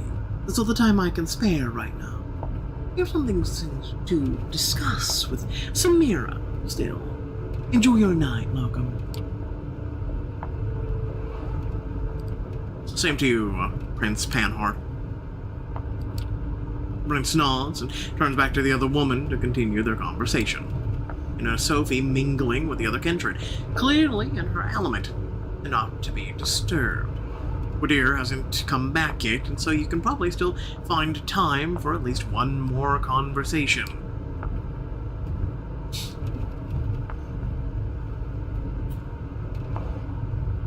Confront the man looking at you. There's something about this guy, it's not that he's just staring at you. Most everybody in the room has at one point or another. It's how he does it. He seems shy, maybe even afraid. It's hard to find a secluded spot in the gallery tonight, but this guy has an entire corner of the room all to himself. As you approach, he's standing alone with no glass in hand, a worried look on his face. So what's so interesting about me? Care to tell me what's so interesting about me that you've been looking at me since I came in? Sorry, I didn't mean to pry. Just seeing how you're doing. You're still in one piece. It's good. I'm glad. The name's Lawson. You can call me Robert. Either's fine. So why are you standing here alone like this? I'm not hugely liked around these parts. I'm surprised you wanted to talk to me. Then again, you're new, so you probably don't know. I am one of Prince Panhard's Primogen. Here on business, in the case of the prince requires my insight. Usually it's so she can hear me out before ignoring me. Not sure if you were paying attention the other night, but when the prince mentioned diverging options on whether you should be executed or not, it was me. I was diverging opinion. What was your reasoning? Not that I'm ungrateful, but out of curiosity, what was your reasoning? My reasoning, just common sense. You shouldn't be blamed for being assaulted and essentially murdered to boot. As Quidar loves to say, the traditions are clear. Listen, I don't want to be rude, and I appreciate you reaching out, but word of advice, stay away from me. Many vampires in the sect regard my position as a primogen to be some kind of joke, you know? You talk to me, they'll notice they'll hold it against you. You have a quick look behind you and see that a few of the Kindred keep shooting you curious glances. One woman in particular, a redhead boasting a fanciful hairstyle, watches you disapprovingly. Some of them already do, I imagine. Excuse me. Need to get a word in with a few primogen members before Quidar returns. Enjoy your night. And with just the critical looks of a few Kindred to keep you company, start thinking about who to pursue next. A loud exchange clears the staircase and grabs everyone's attention. Quidar is back and the hoodlum is with him. The sheriff pushes his unfortunate victim inside the room. The vampire that threatened you last night is a mess. His stupid hat is still inexplicably on his head, covering some of his ruined face in a welcome shadow. He's barely conscious. His shin broken, you think. Something protruding there, making the pant-like bulge. One arm seems twisted at a strange angle. Very little blood, surprisingly, but clearly a whole lot of hurt.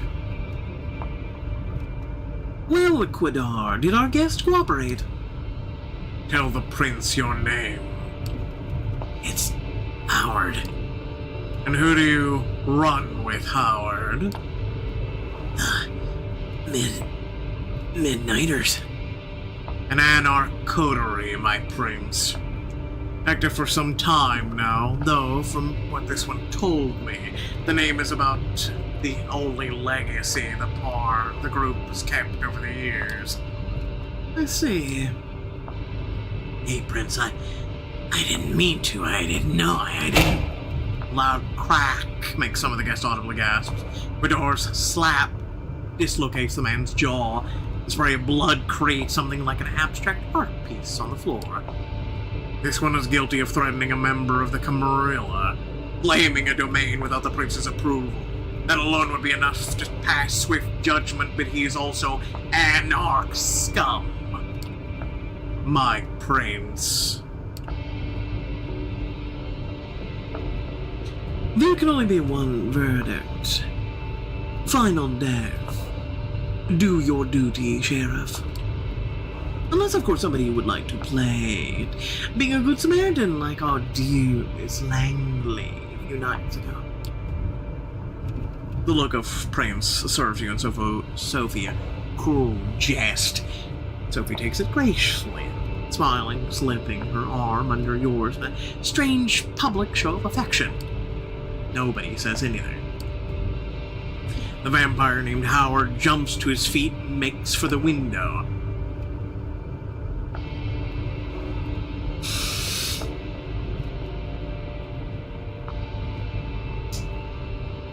Well, oh shit. Remember, we have to show them that we're useful, right?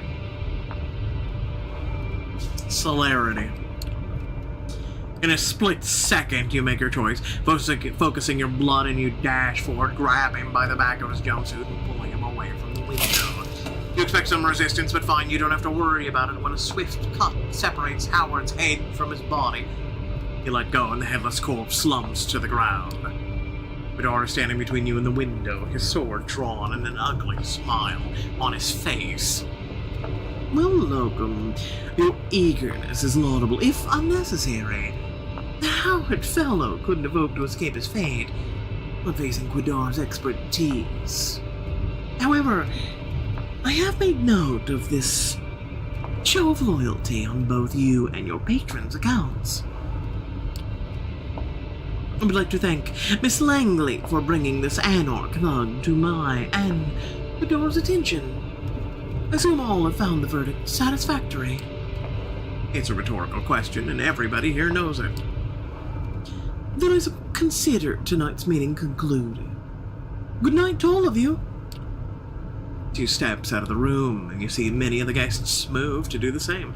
Sophie seems to be conversing with somebody, a serious-looking man in a trench coat, about what has transpired. You probably have time to strike up a conversation of your own, too. Wadar Al-Asmai is still here, for one, but clearly getting ready to leave. When did we learn his last name? Larson is still moping around, and the other man you noticed before Quadar brought the Anarch in is still chatting with the remaining attendants. Quadar. The sheriff's mood seems to improve, so you decide you won't get a better shot at saying your piece. He's just sheathing a sword at your approach. He notices you before his face turns with a melancholic frown back to his regular predatory smirk. Seem to have caught him in a moment of reflection. What is it, Locum? I wanted to say thank you for bringing me here. In one piece. For giving me a chance. An emotion creeps onto his face that you haven't seen the sheriff exhibit yet. Is it gratitude? It's fleeting, only there for a moment, gone in a blink of an eye. It was trying on my nerves, and yet you are still far away from proving that it was the right thing to do. So don't think that a few kind words will let you off the hook. Still, I have to admit, I am surprised as the prince when you jumped at the opportunity to stop the Anarch from escaping. I was sure Valerie would have beat you to it. If there's nothing else, I'll be taking my leave. Now I'm curious who Valerie is. I think he enjoys being a sheriff, but I'm gonna ask him anyway. Tell me, do you enjoy being a sheriff for Prince Panhard? Enjoyment has nothing to do with this. It's my duty. When Calibros asked me to fill the shoes of sheriff and root out our enemies, I was glad to serve this sect. When Helen became prince and asked that I keep doing this, I agreed. Because I believe in Camarilla, and I respect the fact that the needs of the many outweigh the needs of the few. You have respect for me tonight. He picks up the sword and turns towards the stairs. If more Kindred understood that, my job would be much duller, though. On that note, I wish you a good night. And watch yourself. You've messed up my batting average, so I'll be sure to keep a close eye on you. And, with that final threat, he leaves the gallery. It's right about when Sophie also ends her conversation and walks over to you. Interesting evening, wasn't it? Come, Gregory's waiting downstairs. She seems preoccupied with something. Not in a talkative mood. It's an awkward ride back to the city. This time you arrive at another building. Just 2 streets away from your apartment, she brings you upstairs through a very nice lobby and a luxurious-looking hall into her domain. Please have a seat. I shall be right with you. You take in your surroundings. The apartment is like a gallery. An old-school smoking room that you've seen in some period piece once. A nouveau riche living room, and meticulously combined together. Apologies, old habits die hard. Clearly, some stick with you even after death. She drags on her cigarette and breathes out. Breathes? How is she doing that? Can you do that? Oh, yes, you might not know. It takes some practice, but you can keep smoking if you'd like. Other things, too. Experiment. You might surprise yourself. But I did not bring you here to show off. This is where I rest these nights. The door in the back, the bedroom, similar to yours. I have servants and bodyguards in addition, of course. I brought you here because I need you. Trust me. When I told you before that I needed your best behavior to uphold my good standing with the court, I meant it. But that's not the whole story. I have your interests in mind, too. That's why I've given you your own haven. Why I'm trying to teach you how to navigate this new reality. But you need to trust me, or else this won't work. You can come here whenever you feel like asking me something. When you're in trouble, too.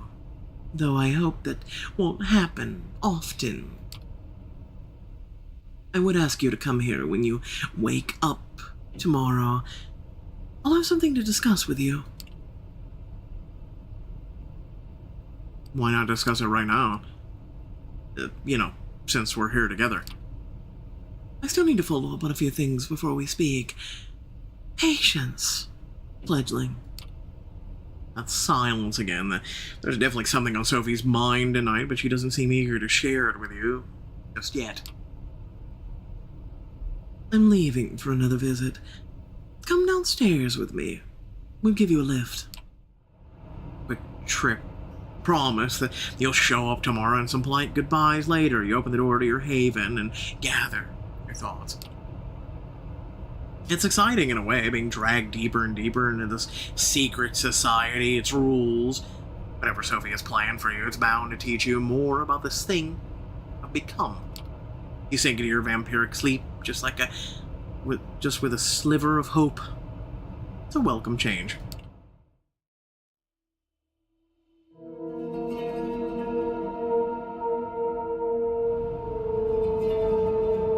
Once more, darkness falls upon the city. You wake up, same as you have the past few nights, a windowless room. As you pry open the reinforced steel door, you look out the window to see, invariably, a sky bereft of sunlight. Then it hits you. The hunger. And for a moment, you let yourself wonder if there will ever come a night when it's just not there. Given what you've learned thus far, you probably have as much a chance of kick-starting your heart with jumper cables. You lock the door behind you and head over to Sophie's apartment. You did promise to call on her. I might as well not keep the lady waiting. And hey, what else are you gonna do? Call Jess? Yeah, right. What would you tell her? If she even picked up at all, she'd probably use the opportunity to stick some needles in you, or worse, persuade you to come back.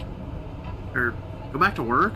Yeah, who are we kidding? HR probably found a replacement the day you went missing. Nobody there cares if you got kidnapped or turned into a creature of the night.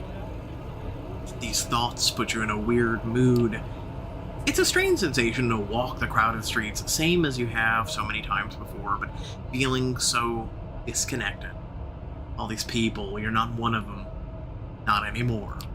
You're a vampire, Kindred, and you need to carve your own path in this strange new existence, one way or another. Properly enough, you arrive at Sophie's building just as the thought crosses your mind. Quick word with the security guard, and you're led into the elevator. Apparently Miss Langley is expecting you. Of course she is. You knock and wait, patiently as the footsteps on the other side grow closer. Finally, the door opens, and Gregory, Sophie's driver, invites you in.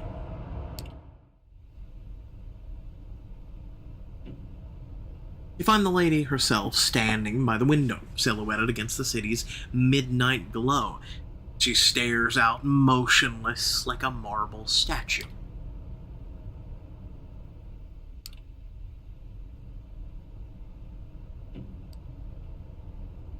Is everything all right? She doesn't react immediately, but seems to snap out of some meditative state and look at you with strangely bleary eyes. Yes, it is. How kind of you to ask. Tell me, when you look at the city, when you look at see the lights, hear the hum, smell of the pavement, what do you think about? You gaze out. The lights, rain, the relentless honking below, music blasting from a nearby window echoing off the buildings. Someone should record an hour of this and throw it up on YouTube as an ambient piece. I've done that. Other than that, though, it's business as usual.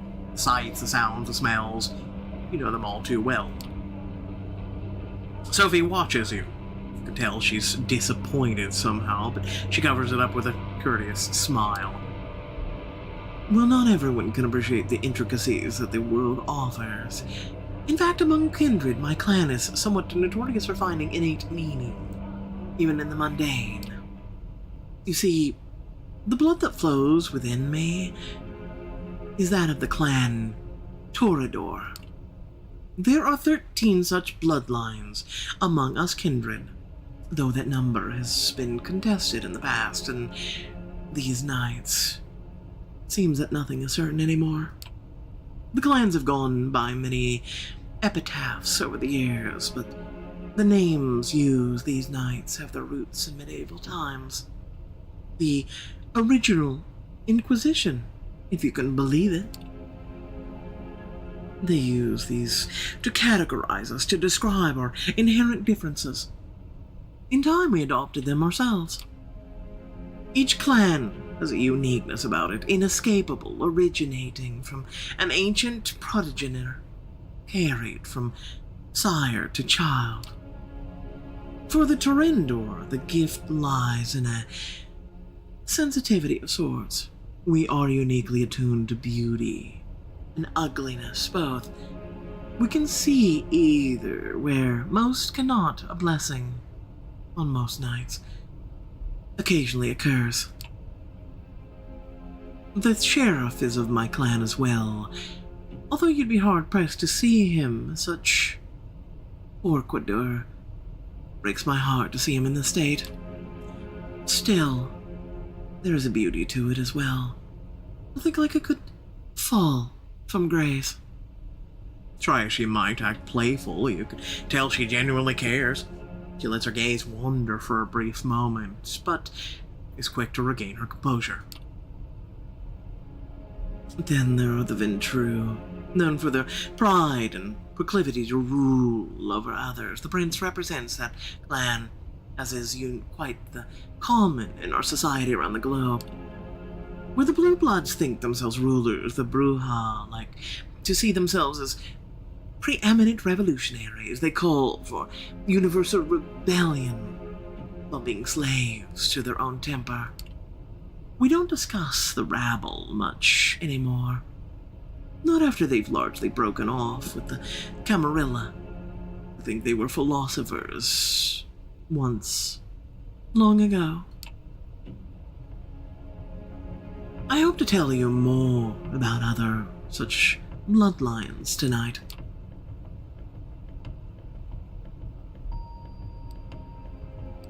What's my clan?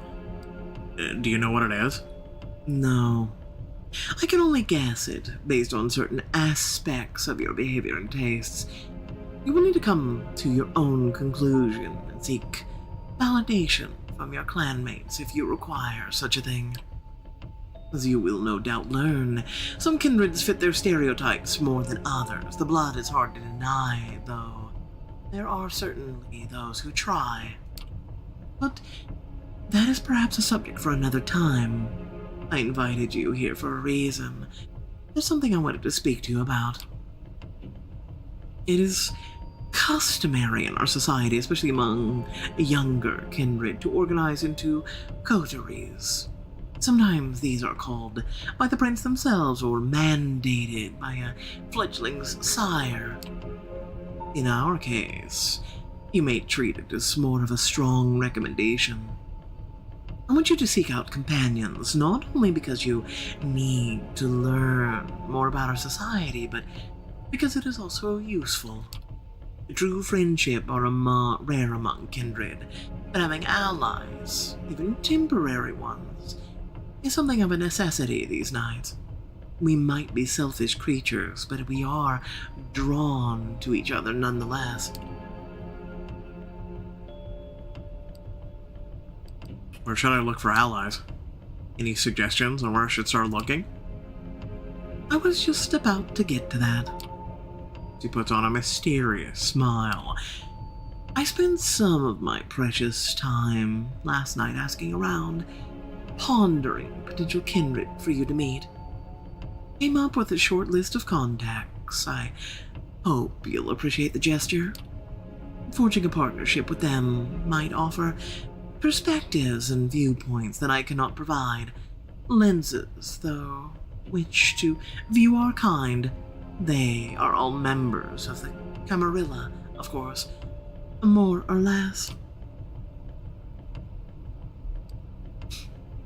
Okay, who are they? Who's on the list? Eager to learn about them, I say. Good, I'm glad. So let's start with the Tremery. They are a powerful clan, disliked by many, but feared and respected by many more. They have been an important pillar of the Camarilla since the very beginning. They are blood sorcerers. You look at Sophie with a hint of disbelief. Blood sorcerers? Pretty sure Mark from QA used to brag about having a level 70 blood sorcerer, but somehow you don't think he quite meant magical vampires. Sophie snickers. Oh, child. Don't be caught with that look on your face when you meet a warlock in person. They really are adept at using vitae, their own as well as others, to unique and potent effects. Since they are quite rigid in their hierarchy, the kindred I had in mind for you might need some persuading. His name is Agathon. From what I hear, he is quite the scholar, very ambitious, the child of a noted Tremery here in New York, Aisling Sturbridge. Spend enough time with Agathon, and I'm sure you'll run into her sooner or later. Blood magic intriguing. A scholar sounds more like a chance to meet an important person then? Blood magic. This whole blood magic thing sounds intriguing. Oh, yes, fascinating. It is also a well-kept secret of the Tremery. Don't expect them to share it right away. Some things have to be earned. Anyway, if you wish to contact the young Tremery, I hear you can usually find him in a New Age bookstore out on Broadway. The Tremery have one of their own workshops there. Gregory will give you the details. Now, this next recommendation comes with a bit of a caveat. As you recall me saying, most bloodlines have unique features that might not be obvious at first glance, but, well, there is one clan whose members wear their curse on their sleeves. The Nosferatu. Man, what's with the goofy names? I guess they're really big on Blue Oyster Cult.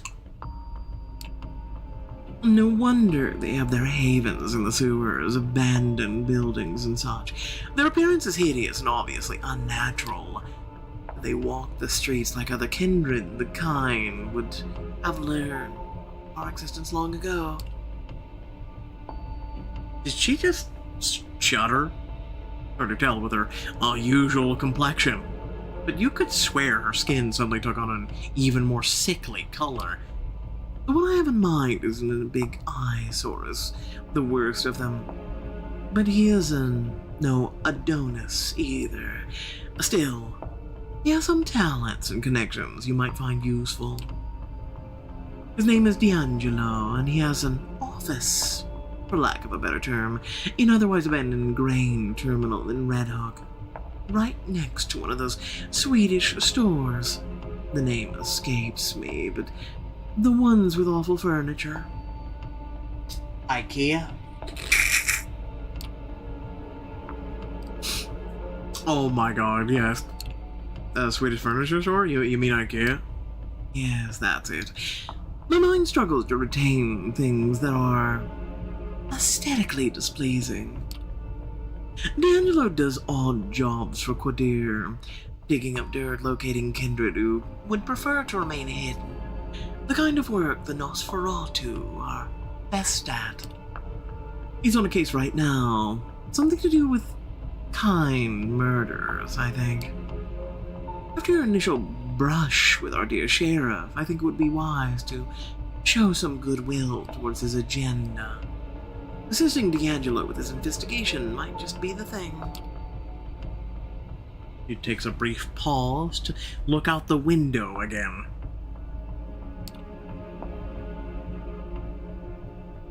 Now, come the two more exotic proposals.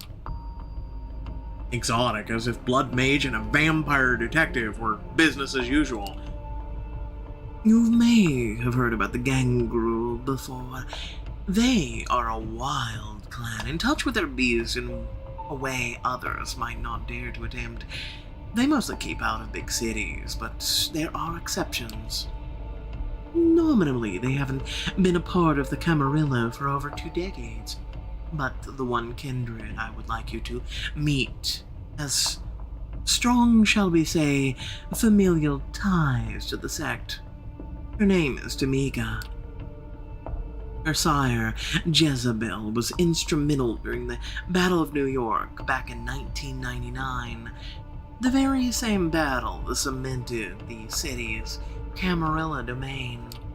Sadly, her achievements have gone largely unrecognized. Tamika and a number of her siblings still reside in the park domain. They were awarded after the battle. Prospect Park. Jezebel herself left the city some years ago, fed up with being underappreciated.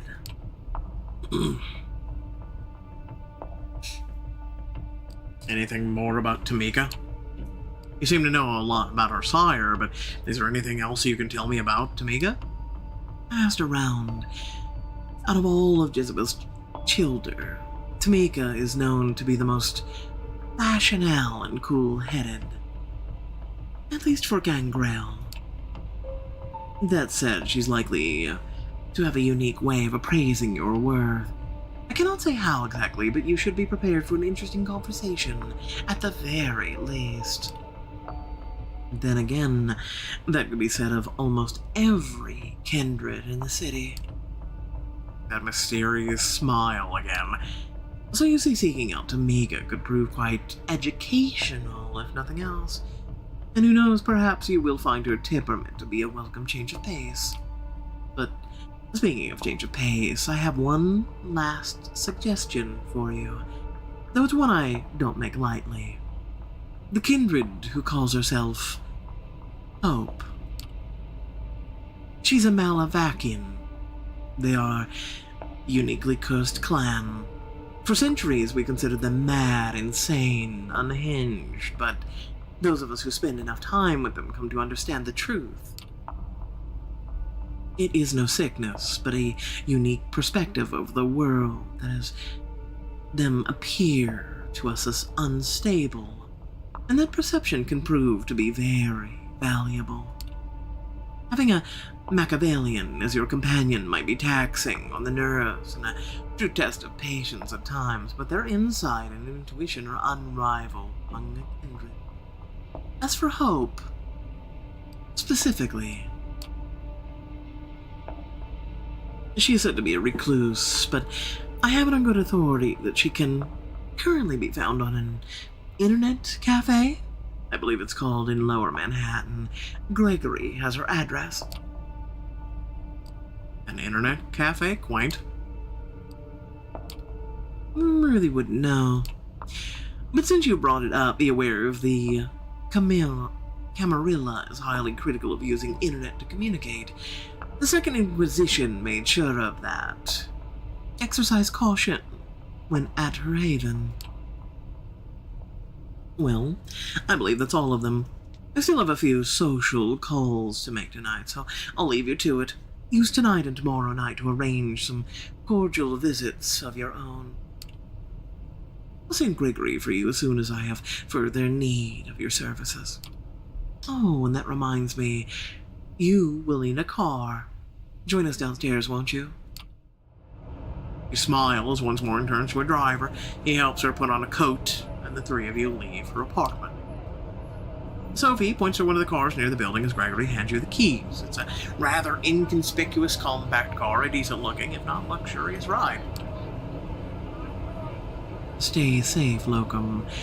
This is your first night alone. Don't let it be your last.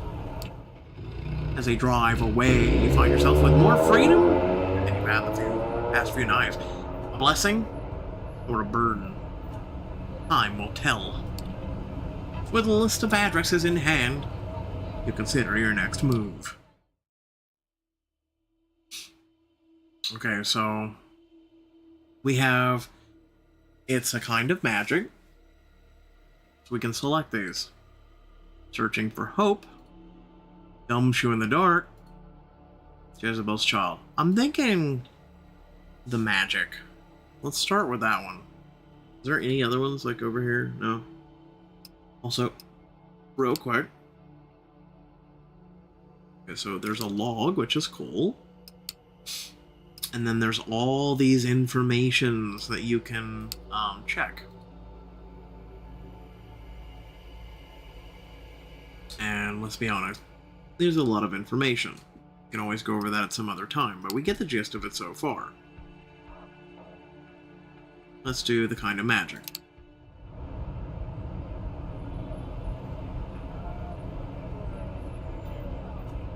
You arrive at the address given to you by Sophie, a small bookstore smack dab in the middle of Broadway, of all places. What really catches you off guard, though, is the store's display. What you've heard about Tremere, they are infamous for their ties to the occult and the mystic. Yet now, looking at the oddball collection of items in the window, or display window, all feels borderline satirical. The books here cover everything from, oh boy, Ayurvedic practices in homeopathic to wellness and self-motivation. The vaguely amusing juxtapositions don't end there either. You notice a copy of Anton LaVey's Satanic Bible tucked behind a cheap smiling Buddha. Scientific Journal of Hematology sits next to a teen-oriented pamphlet on the blood-type personality theory. A number of religious and quasi-religious symbols, lockets, pins, various emblazoned paraphernalia are haphazardly strewn across the display and the tomes. Before you even open the door, you can smell the burning incense and hear the corny, Far East-tinged music seeping through the crackling speaker mounted above the entrance. It's much more quaint than what you expected from what Sophie told you about the so-called warlocks. Doesn't look like they have much interest in impressing outsiders. Then again, if there's anything you've learned these past few nights, it's that appearances can be deceiving. At this time of night, the shop appears to be closed, and regardless, you ring the bell. You hear someone shuffling around inside. A brief moment later, the latch slides, the door is pushed open just a few inches. Tired-looking blonde in loose clothes appears at the crack. She seems confused, like you just woke her up. She lets out a yawn, scratching at her tattooed neck. Finally, she squints in your general direction. Her pursed lip curves into an awkward smile. Is Agathon in? Looking for a guy named Agathon. Is he around? The girl gives you a suspicious look over and opens the door. She takes a few steps back, and you hear footsteps coming from behind a floral curtain that covers the back door. A bespectacled, smart-looking woman emerges and looks straight at you. Come in and follow me. Just don't touch anything, please. You follow her through the store. Inside, as expected, the stuffy air smells of sandalwood, frankincense, and a dozen other aromas. I love these kinds of shops. The woman leads you behind the curtain and through the back door, a rickety staircase. A flight of steps takes you up to the second story. You instantly notice the change in decor as the tacky New Age bookstore gives way to something resembling a cross between a library and a workshop. The smell here is strong too, but much more layered. You're not sure what to make of it at first, but with each whiff, it becomes more apparent. Blood. The aroma, though subtle at first, soon becomes overpowering. It takes you a moment to adapt and focus. I don't think you know who you're speaking with, so an introduction is in order.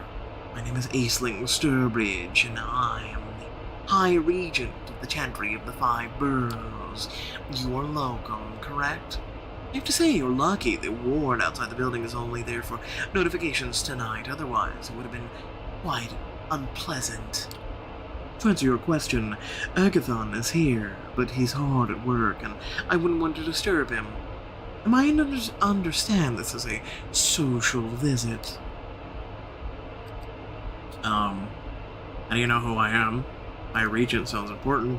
Hiding above a cult bookstore, really. High Regent sounds important. Of the Chantry? The Five Boroughs? It's quite a mouthful. It might sound fancy, but that's because there are a well-established tradition behind it. One you'd be wise not to ridicule. Some might take offense. Me, for one of them. I was complimenting you, but okay. What is it that you're here for?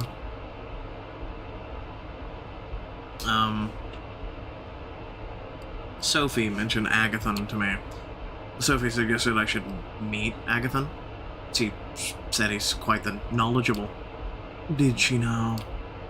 Aisling looks you up and down. Her countenance seems unchanged, but you can tell she's judging what you said. That's new. Suddenly a man enters from a side room. He doesn't even look at you, lost in his own thoughts. I have it, Aisling. I think I know how to find it.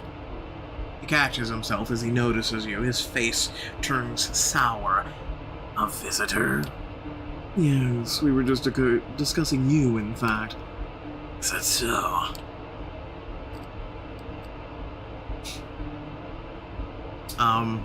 Sophie Langley recommended you? Did I contact you about teaming up? Teaming up? He looks very confused by the notion. What for? I could use your knowledge. I'm new here, and a scholar like yourself could teach me a lot, I imagine. You're not wrong. He turns to Aisling. High Regent, may I ask your advice on this? She looked you over as if judging your work. These are just long enough to make you feel uncomfortable. Actually, my child, I would consider giving this one a chance to prove their worth. Oh? She addresses you. I'm trying to understand why Langley took an interest in you, locum. And I might have caught a glimpse of her reasoning. I think you may be of aid to Agathon, his current task. Why don't you start by giving our intern here a brief explanation of what it is you're after? Agathon gives Aisling a hesitant look, but the woman nods approvingly. Encouraging, he turns towards you. A member of our clan disappeared without a trace a handful of nights ago. While the High Regent investigates if any foul play was involved, I've been tasked with recovering her research notes. If there is anything left to recover, that is. I may have an idea where to start looking, but I suppose this is where you come in. If you truly wish to help, I could use your assistance tonight. Right now, in fact. Given the time we've just wasted on idle chatter, you should leave immediately. What's this research about? What's it about? Single glance at Aisling is enough. You can tell you're not getting an answer, at least for now. It's important to us, it's all you need to know. People aren't in the habit of making things simple. Facing layers upon layers of secrecy, you can only hope that what lies beneath the real deal. I'm heading out, are you coming or not? Sure, I'll join you. Very well. He gives Aisling a slight bow. High Regent, with your permission. She nods. Before you go, however, locum, Defer to Agathon in all things. Our clan values obedience above everything else. Prove you can follow. This might turn into a mutually beneficial relationship. I will await his return and his report. Good luck, my child. Agathon bows again and heads out, urging you to follow. The High Regent watches you leave. Outside, Agathon leads you to his car. It's almost funny seeing him get behind a wheel. Somehow you'd expect a more mystical means of transportation. You drive south, heading to the lower east side.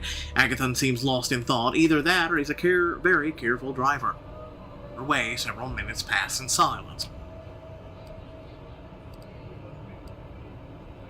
So, the High Regent is your sire? Did I get that right? Yes. He seems to be thinking of the right words before he decides to address you again. Let me ask you something. Why me? There's likely a couple hundred of us kindred in New York. Did you seek me out? Specifically, why?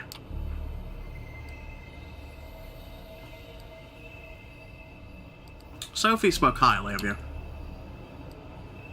She gave me a short list of people to meet. You were on it.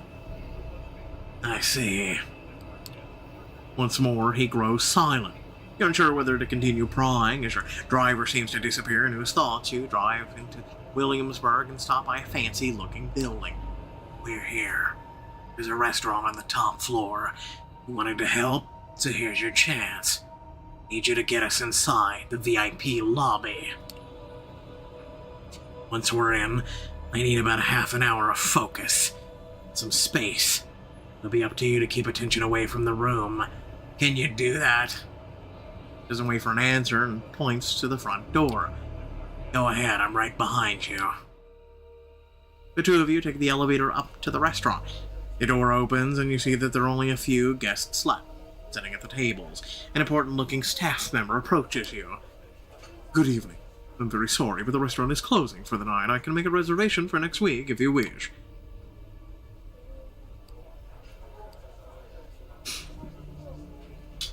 I'm the special kind of client. We're location scouting. Hey, we're not your regular customers. In fact, we're location scouting for a movie. We'll just take a quick look around and we're gone. No, I'm sorry. We're not interested in being featured in a movie. I will have to ask you to look elsewhere. I would suggest Smith and Wolinski or the 21 Club.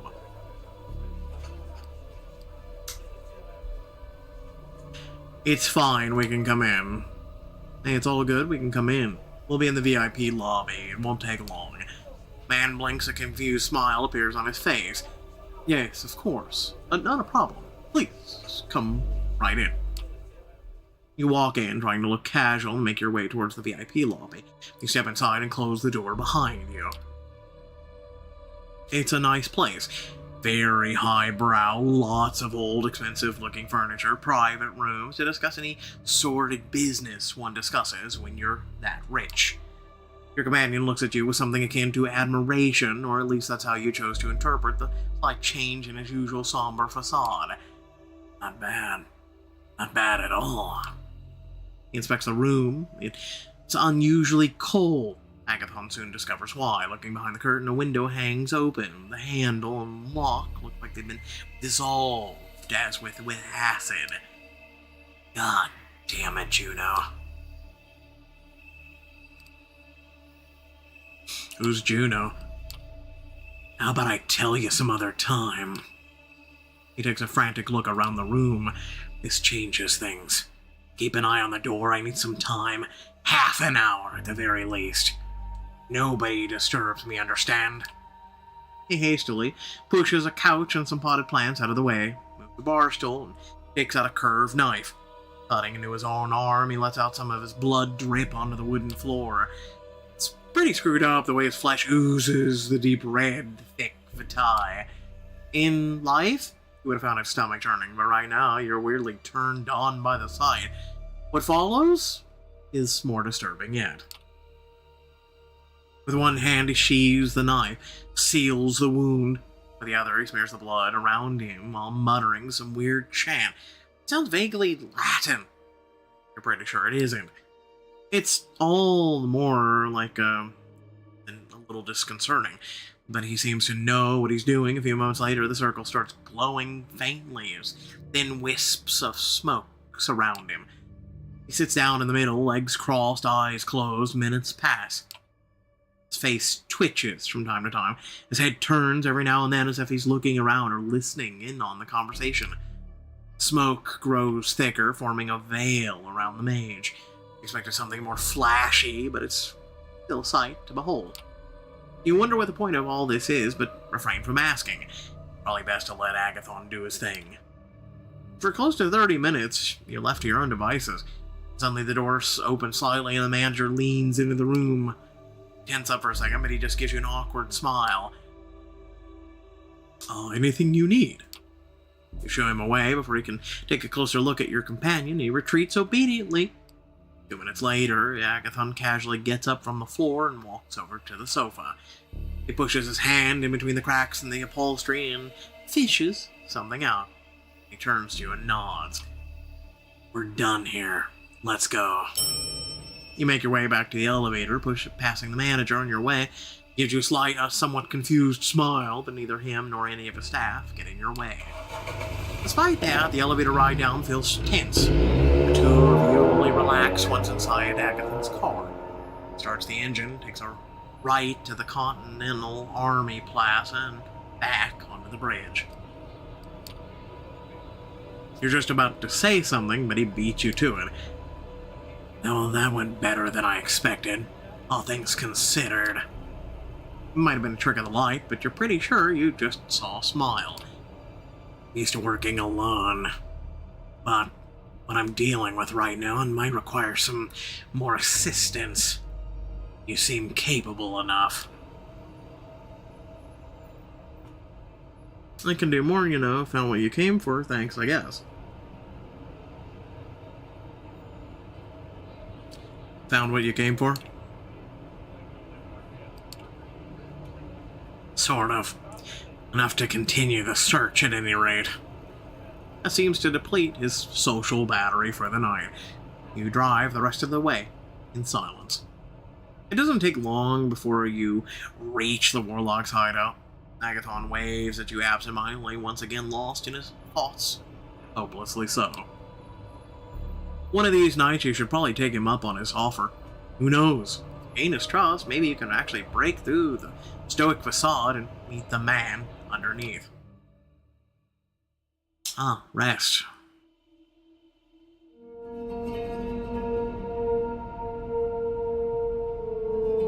Alright. So with that being said, I think we're going to go ahead and take a break from this. Hopefully you did enjoy. There is still a ways to go. So, I plan on covering more of this tomorrow. So stay tuned for that. If you did enjoy, let me know. Leave a like, share the channel, and make sure to subscribe. Otherwise, it's time to save and exit. And I hope to catch you all on the next stream of this game. Have a good one.